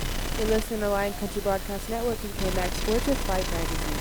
For over 15 years, Raina Drywall and Paint has been serving Lockhart and the surrounding counties. We are experienced in all phases of construction. You can count on us for any exterior or interior painting job. Call 512-925-0634 to schedule an appointment with Raina Drywall and Paint today. All right, we're back here at Lockhart, Texas. Want to give a shout out again because I haven't mentioned his name, it seems like, in 7.5 hours. But I want to thank Nathan Nunez, who's our QA tonight, making sure everything's sounding good, and he had to sit through the delay as well. But he's probably in his home right now making himself something to eat and listening to the game. But we appreciate Nathan and what he does for us, letting us know we sound pretty good out here. Groff will be kicking off. He's got the two-headed dynamic duo there, and then the usuals in Zambrano. They're going to squib kick this one. It's going to go to Detron. He fumbles with it. He gets it up. He's going around the left side. He's to the 25. He's out to the he does get to the 25 where he's brought down there, and it looks like it was number 34, Taylor Weir, that made the tackle. 7:44 to go here in the third quarter, 14-7 Medina Valley. Now, in the past 2 years, Lockhart has always lost the game after leading the whole game in the fourth quarter. Maybe this is our year to come from behind and win in the fourth quarter. Yes, it'll be a huge victory for the Lockhart Lions to do this, but the only way they're going to be able to get a chance at doing it is this drive right here. There they go with Aldana, and there's nothing there. He gets back to the line of scrimmage, but Aldana has nothing. And he needs to be careful because he kind of pitched that ball at the referee a little aggressively. A little bit of frustration in Aldana right there as he was able to pick up at least 1 yard. And Medina Valley's defense is fired up. They're getting once they make the tackle, they're getting up in our faces and they're clapping hard, but they want this thing. You can tell they're playoff hungry. So we're going to have to step up to their challenge and see if we can meet their intensity. There goes Daquan Ellison. He doesn't get much. He may have gotten a yard. He did get a yard. Third and about 8. 7:05 and counting here in the third quarter. And right now, Medina Valley's defense is putting the clamps on the running game of Lockhart. Yeah, definitely. Coach Herman's going to have to do something to shake things up. You got Adam Romero coming into the game. So will we see Jackie Edwards' 50-yard bomb pass that we saw on the scrimmage that one day? And let me tell you, Jackie Edwards can put that ball in the air. He can throw it. Jackie's in a big situation here. They're going to they're going to give it right up the middle, and there is nothing there. And quite frankly, I mean, again, this team's so good defensively up the middle. We're going to have to try to figure out a way around the outside, whether it be reverses, indirect, whatever. We're going to have to try to figure something out because they're so strong up the middle. It's ungodly. 4th and 7, 6:10 and counting. We're down 7. 14's the 7's the score. Detron Ellison is going to be the punter. And he's had 2 good solid punts the last 2 times that the Lions have had to punt. So I'm still looking for that fate. Sosa is going to be his up man. Here comes the punt. Again, it's not bad. It's fielded at the 38. He's going to take it around the right side. Nice tackle. And Detron Ellison, a little bit of extra hitting afterwards. Number 24, no, that wasn't 24. Who was it that made that hit? I missed it. Yeah, it was Jesus Aldana. It was Aldana, okay. Aldana made the hit, and then Detron wanted to make sure he was hit. And I thought, oh, goodness, here it comes. But they're going to have 1st and 10 at their own 47-yard line. 5:37 to go here in the third quarter. As Emilio said, if weather is a factor again, 5 minutes and 37 seconds, this becomes a complete game. So it's tight formation. I'm sure we'll be looking at some Gibson here. Hand it off around the corner. Going to run it up the middle. It is a nice carry, and they went away from Gibson this time. This time it was actually number 48. Let me get a name on him. Actually, that's Ezekiel Villafan. So it's going to be 2nd and about 5, it looks like. Ball's at the 48 of Lockhart. Like we had a Lion limp off the field. Hopefully he's okay and he'll be back into action. They're going to fake it. They're going to pass over the top. Oh, he just overthrows him. That was a good setup play and a great job by Alex Alec Child with a great fake because it looked like Gibson was getting the ball. He faked it, went over the top. He was trying to hit his big man, and I'm finally getting the number, and it looks like that was Villafon again. He was trying to hit him over the middle, and he overthrew him, so it's 3rd and 5. Definitely. He had him wide open, too, and just threw it just right over his outstretched hands, and luckily that he didn't throw that ball a little bit higher because Adam Romero was right there. He would have been able to pick it off. So we have a receiver out to the right. Everything else is up tight in the middle. I'm going to say Gibson this time, and there he goes up the middle, churning those legs, but I don't think he got there.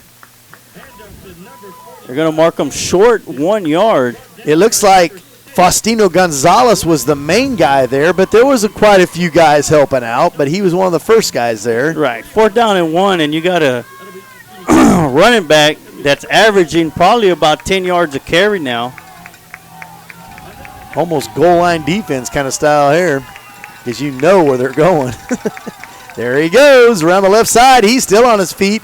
He's still churning. He's down to inside to 30. I mean, a 1 yard gain, or 1 yard to Gary. Why wouldn't you give him the ball? Definitely, and he picks up 15 on the run right there. I'm interested to see how many yards this guy has. So he's inside to 30, 1st and 10 from the 29. We just don't have an answer for him right now. We've slowed him down a couple times, but we really haven't stopped him. And their offensive line has done a great job. Yes, they have. They're going to do an end around this time, 23 with it, and he's going to get pulled down. Great job. I got to see who that was. Looks like number 55. Luis Torres. Nice play there on the defensive end. He had that snuffed out from the handoff. He definitely did. That's one thing the coaches talk about. If you're playing that outside linebacker position, you stay home to defend plays like that. 2nd and 9. He played that perfectly. 2nd and 9, 3:30 or 26 to go. They're going right up around the left side. It's the big man to the corner. He's inside the 15. I don't know exactly where he went out of bounds. It looks like maybe the 13-yard line. So move the chains again. He's got, I mean, I'm just guessing, but he's got to be close to 200 yards rushing. Yes. 3:15 and counting. He's been their workhorse so far in this second half. And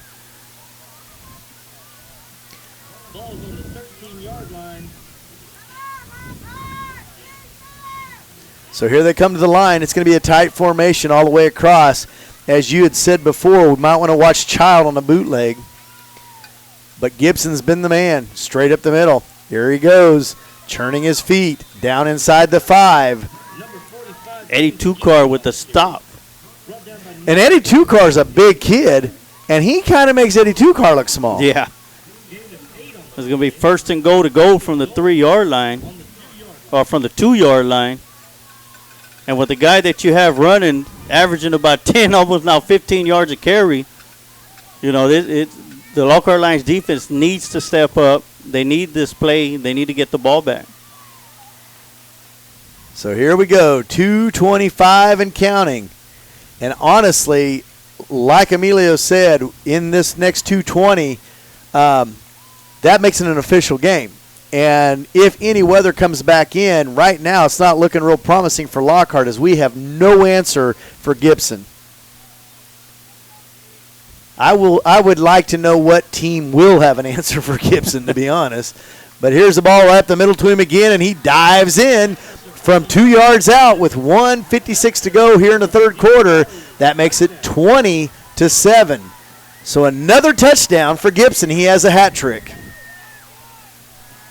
And definitely both sides of the football for the Lockhart Lions, the offense and defense, need to find something that basically that's going to have to work. Because so far right now, Gibson's been able to run at his will, anywhere he wants to. And the Medina Valley Panthers defense has has been able to stop the offensive three-headed monster for the Lions.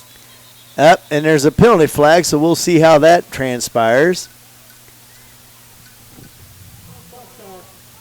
False start on the offense is going to push them back 5 yards.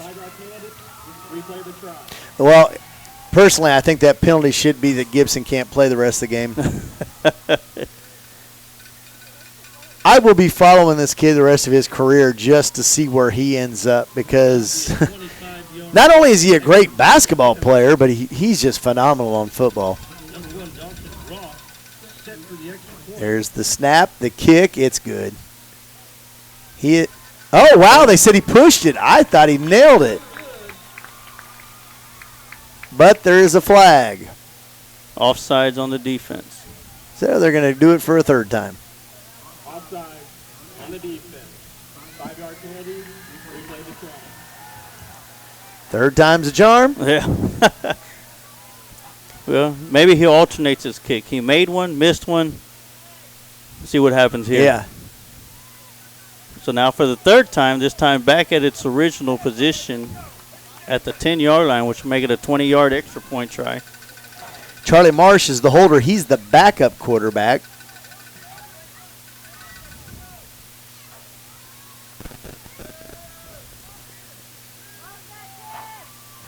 We jumped again. There's the kick. And it's good this time. 21-7 here in the third quarter with 1:56 to play. We'll take a short break and come back with the finishing of the third quarter. You're listening to Lion Country Broadcast Network and KMAX Sports with Vype Magazine. Let First Lockhart National Bank reward you with First Star Rewards Checking, where you earn on your rewards checking balance, get free ATM refunds nationwide, plus so much more. Come on by one of our locations in Lockhart, Kyle, or South Austin to visit with one of our bankers to see how you can get started earning rewards today. You can also check us out online at firstlockhart.com. Dr. Peterson and his staff at Chisholm Trail Clinic of Chiropractic are here to serve you. We've been voted Best Chiropractor and Best Chiropractor's Office for 5 years running. Are you bothered by headaches, back pain, or neck pain? Call Chisholm Trail Clinic of Chiropractic at 512-668-4163 to make your appointment. Mention this ad to receive a consultation, exam, and x-rays if needed for only $20. Call 512-668-4163 and begin your journey to hope, healing. All right, we're back here. Oh, they're going to little squib kick it. And there's our little sophomore blocking back we haven't heard much from. Yeah. But he does a good job at diving on the ball there for us. That sophomore being Noah Garcia. Again, another man-child for his age. 1:54 to go here in the third quarter. 21-7 Medina Valley. Again, the last 2 years, Lockhart has been the team that's led the whole game and has lost it in the fourth quarter, hoping we can get a turnaround and do the fair play of this. So here they come, tight formation. They're going to give it up. No, they did not. It's Jackie Edwards with the ball, and he's going to run with it. I don't know if that was a broken play or if that was for real, but like I said, Jackie Edwards could be the difference in this game. He just rushes for 6 yards. Because they were like, who's this? Yes. They were trying to kill DeQuan. They were trying to kill Aldana. And Jackie just ran around everybody. It was a great play. And that was something that we had talked about during the break is, you know, the way they're focusing on the three-headed monster is Jackie Edwards going to sweep around for a bootleg. No, but Detron is. And he gets all the way to the first down. He's going to get out across the 41-yard line. So Detron Ellison, you know, as of right now, Detron's been the most dangerous here as of late. I don't know what the crowd's going crazy about other than maybe a first down, but something happened.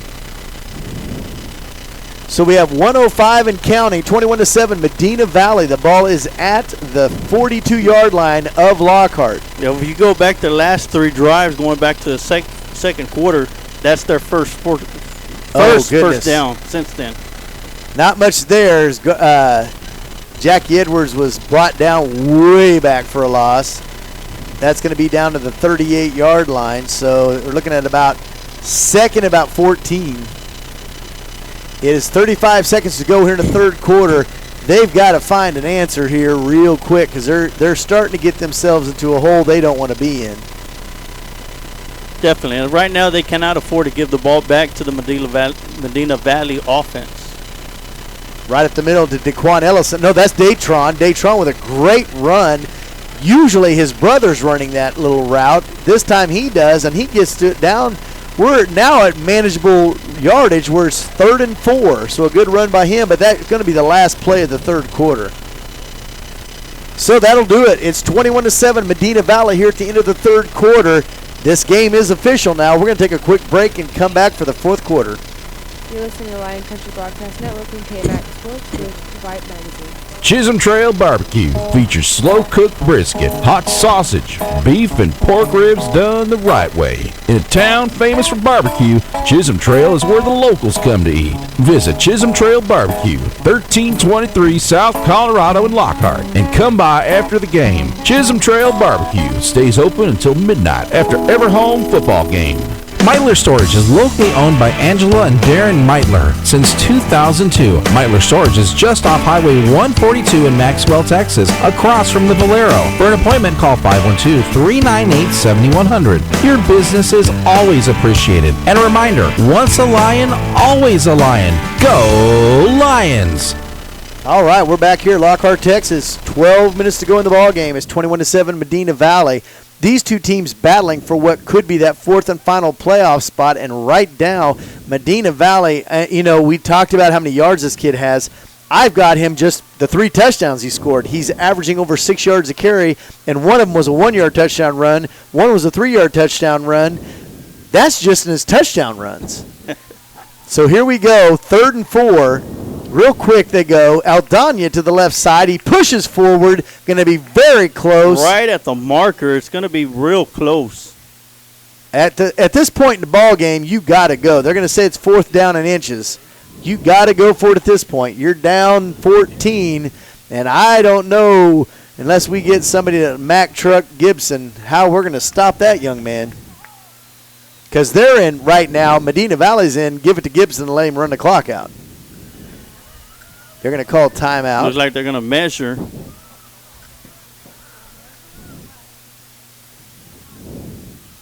See if he threw the red flag for a review. I wonder when that's going to come to high school football. Well, they do it in the state championship games. Oh, they do? Have instant replay. But they only call instant replay from the booth. Ah. So 4th and inches. Solero brings them to the line. Is this going to be a quick hitter up the middle? It's Jackie Edwards for a first down and then some. First down, yes. That's a good play call right there because Jackie Edwards' first gear is like he goes from 0 to 60 in like 0.1 seconds. So 11-13 and counting, 21-7. Adam Romero and those awesome hands of his, the point guard from the basketball team, checks in. It'll be 1st and 10 from the 46-yard line of Medina Valley. They're going to roll out right. Jackie Edwards throws, looking deep, and Moya can't get to it. Nice try. And number 20 was there to get a hand on it. That was Mason Doyon, a junior D-back. He put a hand on it. Moya went head first for it, just couldn't come up for it. Great defensive play by the defensive back right there to get right there in time to just put a little touch on the football and change the direction of its path. And Moya, the sophomore, not a small kid, an athletic dive for that, just barely missed it. 2nd and 10. Datron Ellison up the middle. He's got some room. He's down inside the 35. He's down to the 30. So what his brother usually lives and dies by, Datron is dominating with right now. 1st and 10, Lockhart. Great run up the middle by Datron Ellison, just picking his spot and making his moves to get into there and deeper into Panther territory. Picks up about 15 yards on the carry. So 10-25 and counting here in the ball game. 21-7 Medina Valley. Lockhart trying to get out there. Daquan Ellison around the right side. He's in trouble. They strung him out. He cuts up. Man, he got hit hard, but he got inside the 30, so he did pick up a few. The thing about Daquan, though, I don't care how big you are, when you hit him, he's a tough kid. He'll bounce right back. He got a nice carry out of that. I didn't realize he got that far down there. He's down to 26-yard line, so it's going to be about 2nd and 5. Picks up a hard 5-yard run on that play. They've got two receivers to the left. That's going to be the guy you said that came off injured. Alex Thompson's out there with Datron Ellison. They're going to throw a quick pass to Datron. He's going to get around the corner. He's down to the 20, down to the 15, down to the 12. Great job by Datron Ellison. Jackie Edwards with a beautiful throw. Probably going to go as a pitch, but still, it was a nice throw out there. 1st and 10, Lockhart moving. Yeah, definitely. That was a backwards pass right there, so it's going to count as a run or a rushing attempt for Datron Ellison. Tight formation, right up the middle. No, they went around. Yeah, they did go up the middle. Oh, it's Datron. Oh, my gosh. Datron Ellison, 13-yard touchdown run around the left side. Jackie Edwards, again, with such a good fake. I thought he gave it to Aldana. Datron Ellison goes 13 yards for a touchdown with 9:10 to go here in the fourth quarter. We have us a ball game. Definitely, and it's all gonna determine on how this Lockhart Lions defense comes out on this next series, and they have to stop Medina Valley. 13-yard touchdown run, and they're gonna bring out Ponce for the extra point this time. Got Alex Sosa, the holder. They blocked it. They got to get back there and get him before he returns it. And he's going to go the distance. And no, I don't see anybody catching him. Got a couple of chasing him down, but he's going to make it all back. He's going to return a 2-point conversion for the Medina Valley Panthers. It's going to make this a 2-score game now for the Lockhart Lions. Who was that, number 20? That looked like it was number 20 to me. That's Mason Doyon.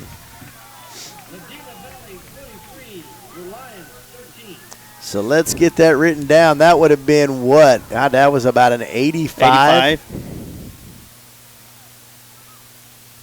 Definitely not the way you want to end a great drive by the Lockhart Lions that ended up with 6 points.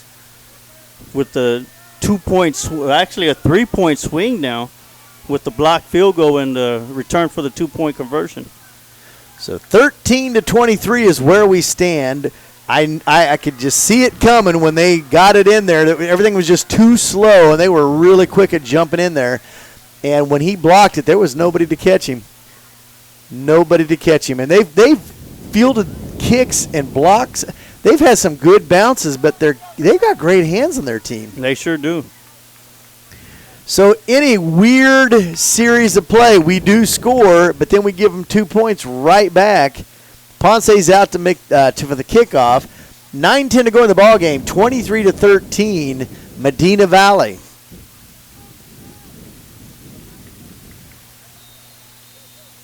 So we're still in the ball game, but we've got some work to do. Ponce is going to line up to kick it. Onside kick. And Lockhart dives on it. Number 4, that is Cameron Jackson, the senior. McKelty said this kid was fast. That kid's fast. Got a penalty flag over here. Let me guess. They're going to call it against us because that was perfectly executed. They're going to say it was offsides on us, although it's Jackson's just that fast.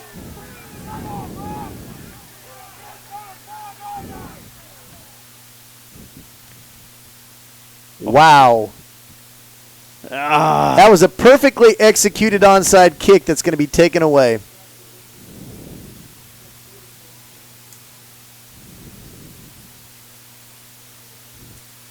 And what few of the people that are still here you can hear as if there were like 20,000 people here. Definitely a huge turnaround right there now. Do we go for onside kick again? At this point in the ball game, I mean, I wouldn't say no. This is a playoff game. I mean, you got to give everything you got on it. You got to roll the dice, too, because this could decide whether or not you're in the playoffs. It's your first district game of the year. Ponce with just a beautiful kick. I still cannot believe what I just saw. And I think they called Cameron Jackson offsides, but it wasn't that he was offsides. The kid's that fast. See, now they're playing for an onside now do you kick. pooch kick it over their heads? Let Jackson go catch it in the air. He hits it hard. It's going to bounce right into the hands at the 25, out to the 30. Cuts back to the middle. There's another flag. And now we got some pushing and shoving going on. We got to get control of these guys.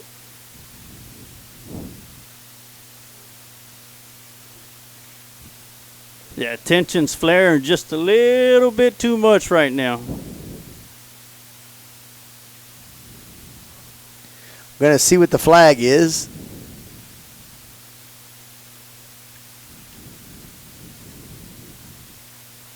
Still waiting.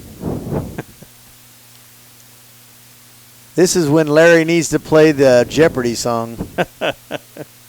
As the referees are converging. I don't know if it's almost in the area where you could call holding. It'd be neat if they called something.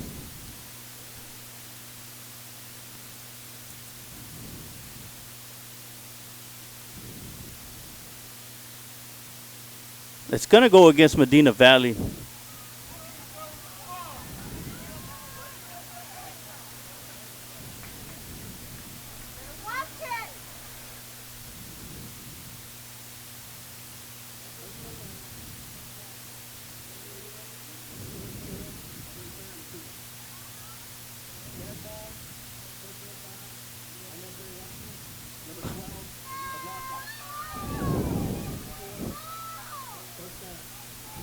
I'm just going to say no comment. Yeah. So they just called personal foul on us. They called them for a chop block. Basically, nothing's going on. 1st and 10 from the 35 of Medina Valley. And the coaches are not happy. And I'm just going to plead the fifth, and we're going to move on.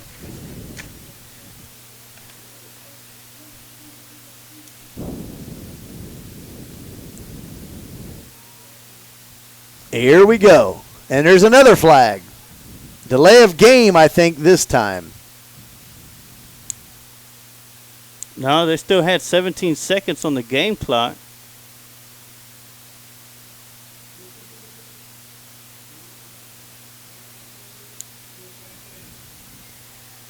Wow. Huh. What was that? Sideline penalty on us. I don't know exactly who and or what, but right now the wheels are falling off and the kids are getting a little flustered out there.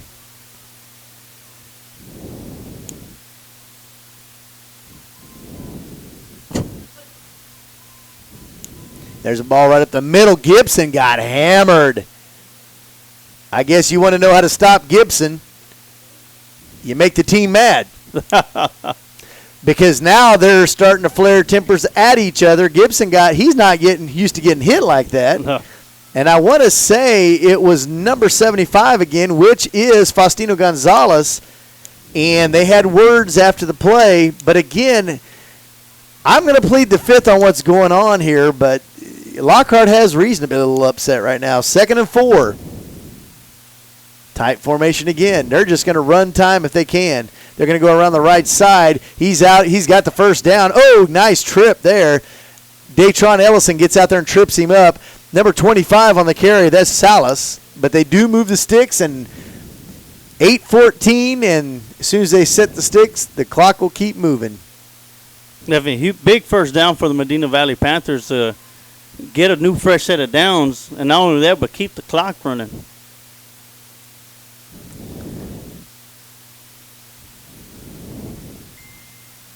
So here we go. 7:55 to go here in the contest. 23-13 Medina Valley. They're just going flat, running football. Around the corner he goes. He gets to the 50. Oh, what Huge a hit. Alex Sosa with a huge hit. Senior captain. Gains about 3, maybe 4. 2nd and 7, 7:30 to go. I don't know who's sitting below us, but she wants him to hit him hard.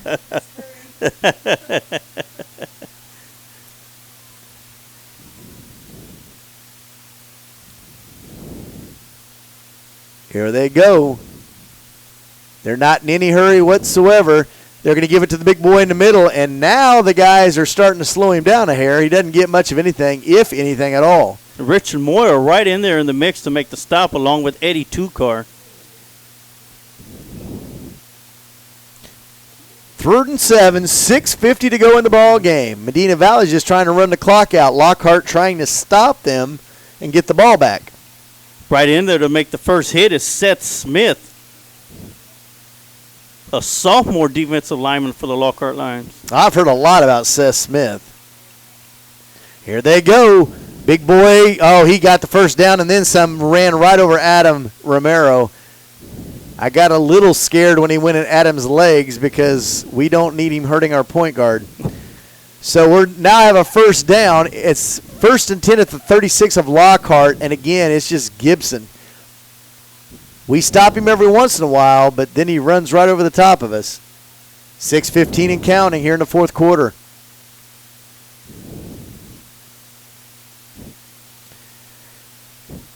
Lockhart Lions definitely need a stop here. Yes, they do. They're going to throw. He's in trouble.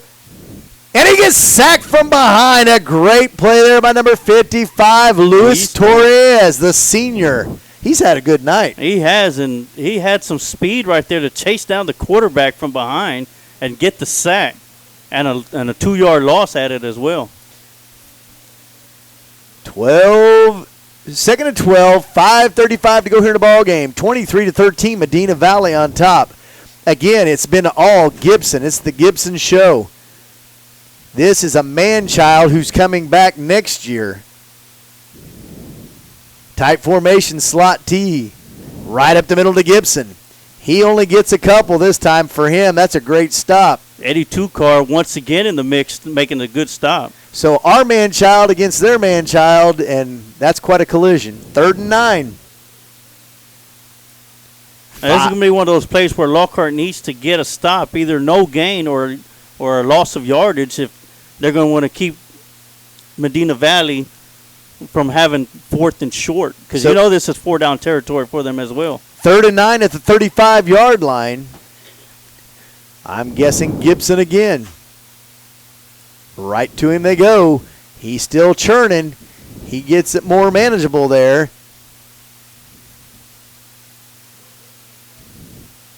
Once again, Luis Torres there to make the stop. So 4th and 5. 2 big stops by Luis Torres here in this drive right now. 23-13 Medina Valley, 4th and 5. We need a big stop right here. Two-car trying to get everybody up and running here. I like Two-car because, again, he's just a junior, but he's staying positive out there. He's trying to get his team fired up. Yeah, definitely. He's the leader of this defense. Up, we jump, but so did they. So it'll be the ball's out. What's going to happen here? I don't see any flags, although I saw about 16 people jump off sides, and it's our ball, so it doesn't really matter. There are no flags. I can't believe there isn't any flags on this play. I was over here thinking Lockhart was going to be off sides on there. Then I saw the center move. Yeah. Then I saw the ball fly out. Doesn't matter. We'll take it. 1st and 10 for Lockhart at their own 38-yard line. They're still alive. And it looks like, to me, if I saw the slapping and high-five, and Faustino Gonzalez had something to do with that.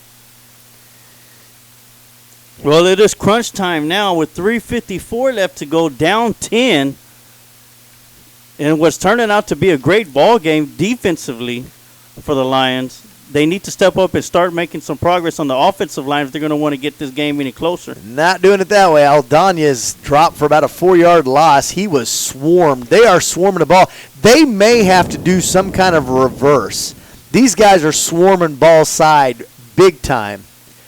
Kind of reminds me of the movie Remember the Titans. We're going to have to reverse it and get them in their little overplay. 3:30 and counting to go here in the contest. 2nd and 13. They're going to pass. Edwards throws it out to Datron Ellison, who catches it. He's out. Oh, he slips and falls. Turf monster got And then there's a flag. Hit. So he slipped and fell at the 46, but then they hit him after the play. And they're going to give us another probably 15 on that. And like I said in the first half, it doesn't matter how the sticks move, just move them.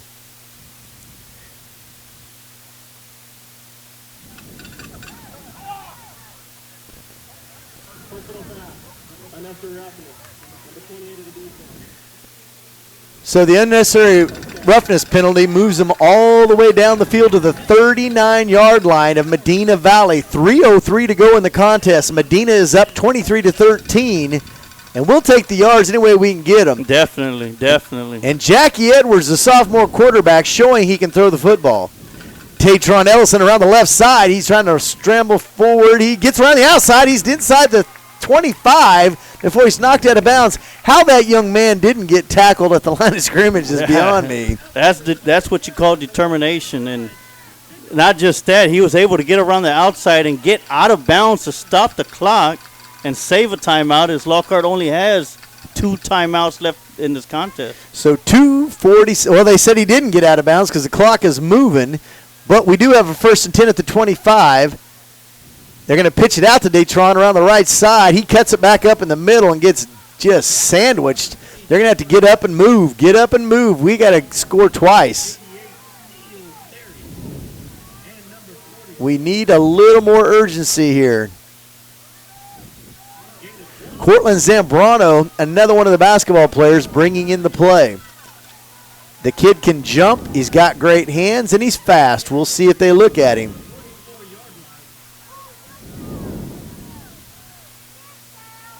They're going to give it to Quan Ellison up the middle. They were ready for that. He going nowhere. Probably about 3 yards.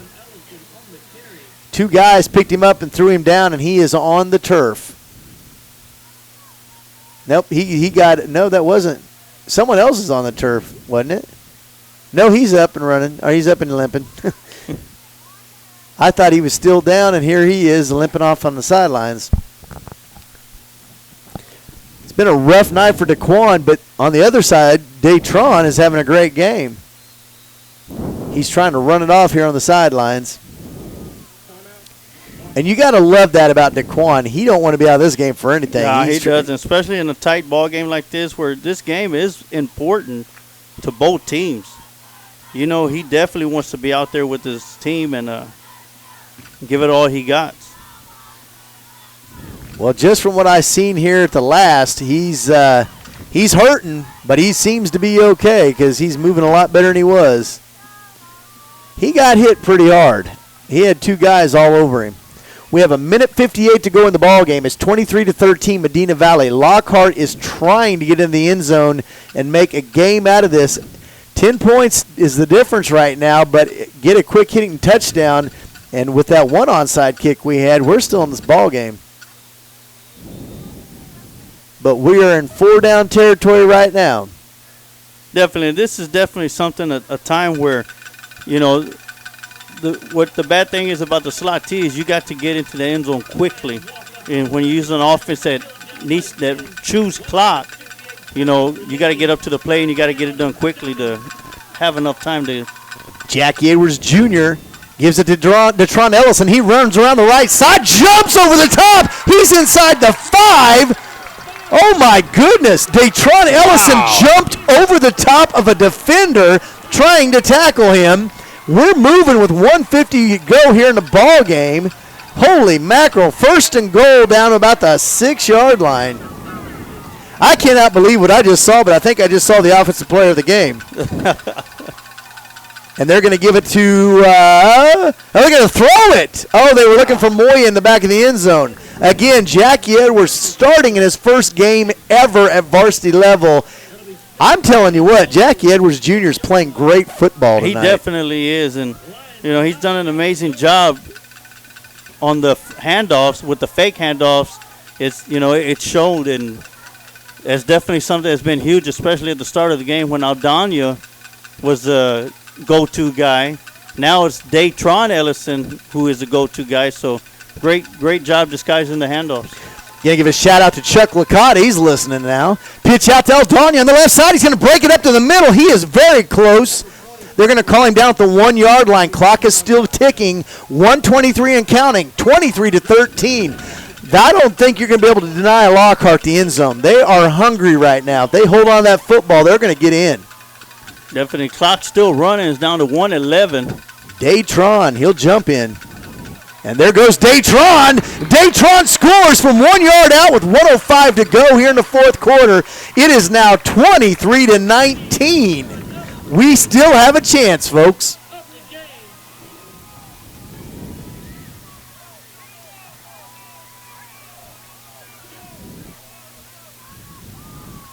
1:05 left to go in the contest, and Lockhart comes up huge with the touchdown. And, of course, you're definitely going to be looking at a onside kick. So Eduardo Ponce's on to kick. I'm not sure if they're actually going to kick, though. Got Sosa holding. They are going to kick, and he buries it. What? Oh, wow. That looked like it went inside the upright, but they said he missed. So that, we're definitely going to have to score a touchdown now. Definitely. Just got a text message from Chuck Licata. He's like, you're on late. But Chuck, Mr. Iceman. Yep. It's Friday. We have no school tomorrow. That's right. That's exactly right. So if you're scoring at home, there's only been 2 touchdowns scored in the fourth quarter, both by Detron Ellison. So Lockhart's staying in there. That 2-point conversion block kick, extra point on our first touchdown, right now is kind of the difference in the game. It'd be 21-19 right now. But we still have to score a touchdown. Field goal is not going to win this game for us. Yeah, and not just that. That blocked extra point returned for the 2-point and this missed field goal. We're looking at a tie game right now.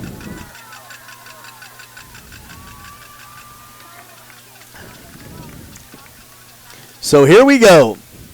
It'll be Ponce kicking it off. He executed a beautiful onside kick earlier, and I decided to plead the fifth on that one because I didn't agree with what was said. But we're going to try this again. They got their hands team up. I'd love to see him come up with this just to make it exciting here. With 1:05 to go, it's 23-19 Medina Valley. In all intents and purposes, this is a playoff game for the 4th spot in the playoffs. And we're in first game of district play. Here's the kick, a nice one. It goes through. Oh, it got out of bounds. Oh, no. Wow, that was so close. But Medina Valley will have it with 1:02. They have all 3 timeouts left. Lockhart only has 1 left. We won't be able to stop the clock but 1 time. So we're going to have to hope for a turnover. Right. Either that or if Lockhart does get the ball back, it's going to be with seconds left to go on the clock. Now, how big is that block kick return for the 2 points and this mixed extra point just now? Yep. So can the defense pull out a miracle here? Surely we're going to just see Gibson straight up the middle, since we've seen Gibson straight up the middle all night long. Nope, they're just taking a knee. They're in the victory formation. So there's 1 minute to go, 23-19. Lockhart has no timeouts left. And I would say he's going to take a knee the rest of the night, and they're going to hope to run the clock out.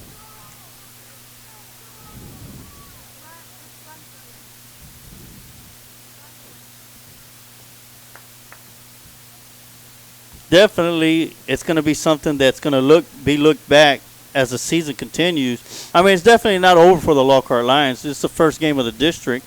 We still got as Coach Herman likes to think about, the 3-headed monsters of the district, Tivy, Bernie Champion, Alamo Heights. And,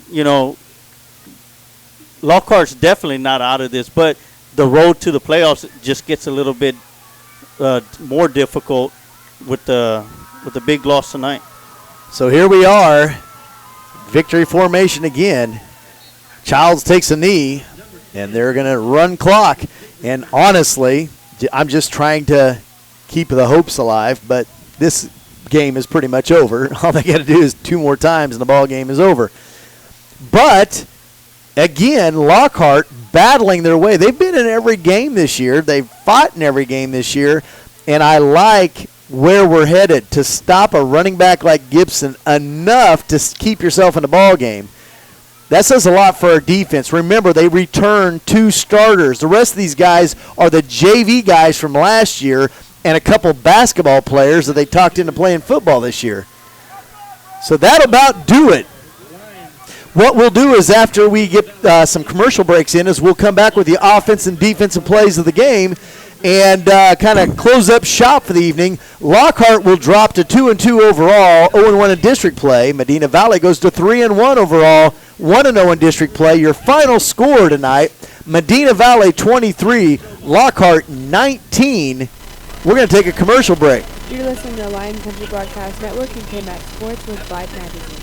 Let First Lockhart National Bank reward you with First Star Rewards Checking, where you earn on your rewards checking balance, get free ATM refunds nationwide, plus so much more. Come on by one of our locations in Lockhart, Kyle, or South Austin to visit with one of our bankers to see how you can get started earning rewards today. You can also check us out online at firstlockhart.com. Dr. Peterson and his staff at Chisholm Trail Clinic of Chiropractic are here to serve you. We've been voted Best Chiropractor and Best Chiropractor's Office for 5 years running. Are you bothered by headaches, back pain, or neck pain? Call Chisholm Trail Clinic of Chiropractic at 512-668-4163 to make your appointment. Mention this ad to receive a consultation, exam, and x-rays if needed for only $20. Call 512-668-4163 and begin your journey to hope, healing, and health. Hello, Americans. Mark Twain said, "A broken promise is better than no promise at all." Well, you and I both know when we make a promise, we keep it. Chuck Nash Auto Group has been doing that for years. They offer up the kind of one-on-one service that'll follow the taillights of your pre-owned vehicle deep into that gorgeous Texas sunset. By the way, Chuck Nash will give you $750 more for your car, buy or trade. And now you know the best of the story. Chisholm Trail Barbecue features slow-cooked brisket, hot sausage, beef, and pork ribs done the right way. In a town famous for barbecue, Chisholm Trail is where the locals come to eat. Visit Chisholm Trail Barbecue, 1323 South Colorado in Lockhart, and come by after the game. Chisholm Trail Barbecue stays open until midnight after every home football game. All right, we're back here at Lockhart, Texas. We're going to get our offense and defensive players of the game, so I'm going to let Emilio go into the sponsor for the defensive player of the game, and I'll take that, and then we'll let him get the offensive player of the game. All right, you're listening to the First Lockhart National Bank post-game show, and now the Chuck Nash offensive player of the game is no surprise. It's Datron Ellison with probably one of the biggest runs at the end as he hurdled a defender to get extra yardage, and for his efforts, Datron Ellison carried the ball 19 times for 130 yards and 2 touchdowns. So for his efforts tonight, Datron Ellison is tonight's Chuck Nash offensive player of the game. And Scott Smith. All right, well, who's the sponsor we got for this one?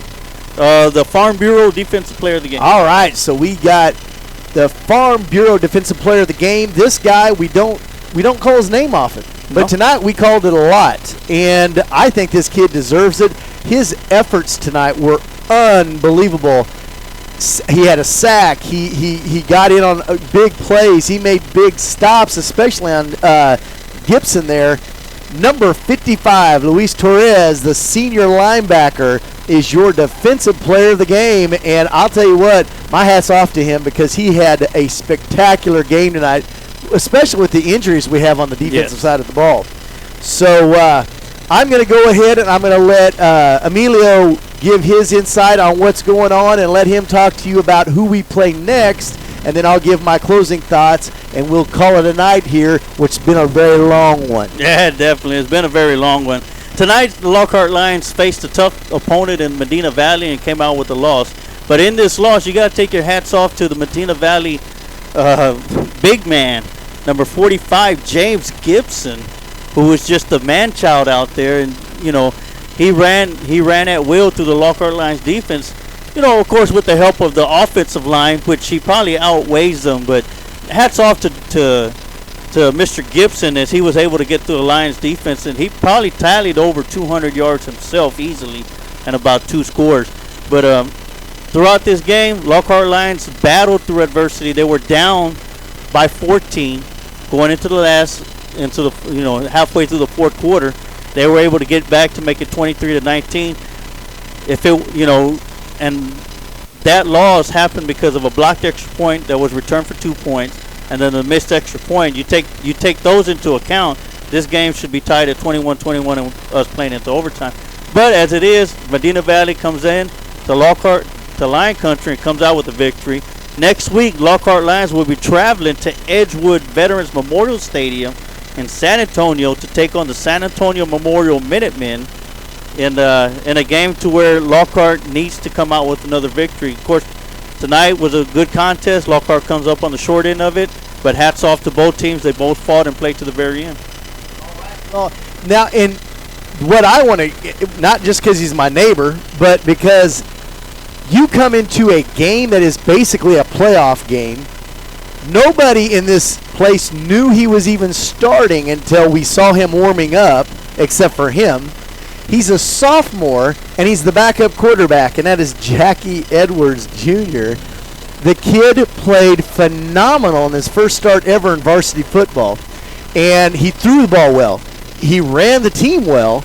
He had some nice gains on his own, and I've got to say, I like Jackie Edwards Jr. tonight, and just a great kid, and I look forward to seeing what he does, until Jaden's able to come back, and I really feel like we're just as good as quarterback as we were before. We're just putting the next guy up in line and letting him do it. So for the team tonight, we have QA Nathan Nunez. We want to thank you for what you do. We've never had you as a QA, but you kept us on point. We appreciate your efforts, and thank you for staying up with us this late. Chuck Licata, thanks for checking in with us at the end of the game. We appreciate that. The Iceman down there from KMAX Sports. For McKelty Altier, because without that senior girl, we wouldn't be able to have this thing on the air. We appreciate what she does. For the man, the color commentator, Emilio, the Sarge Juarez. We appreciate him. And myself, Scott Smith, your play-by-play guy.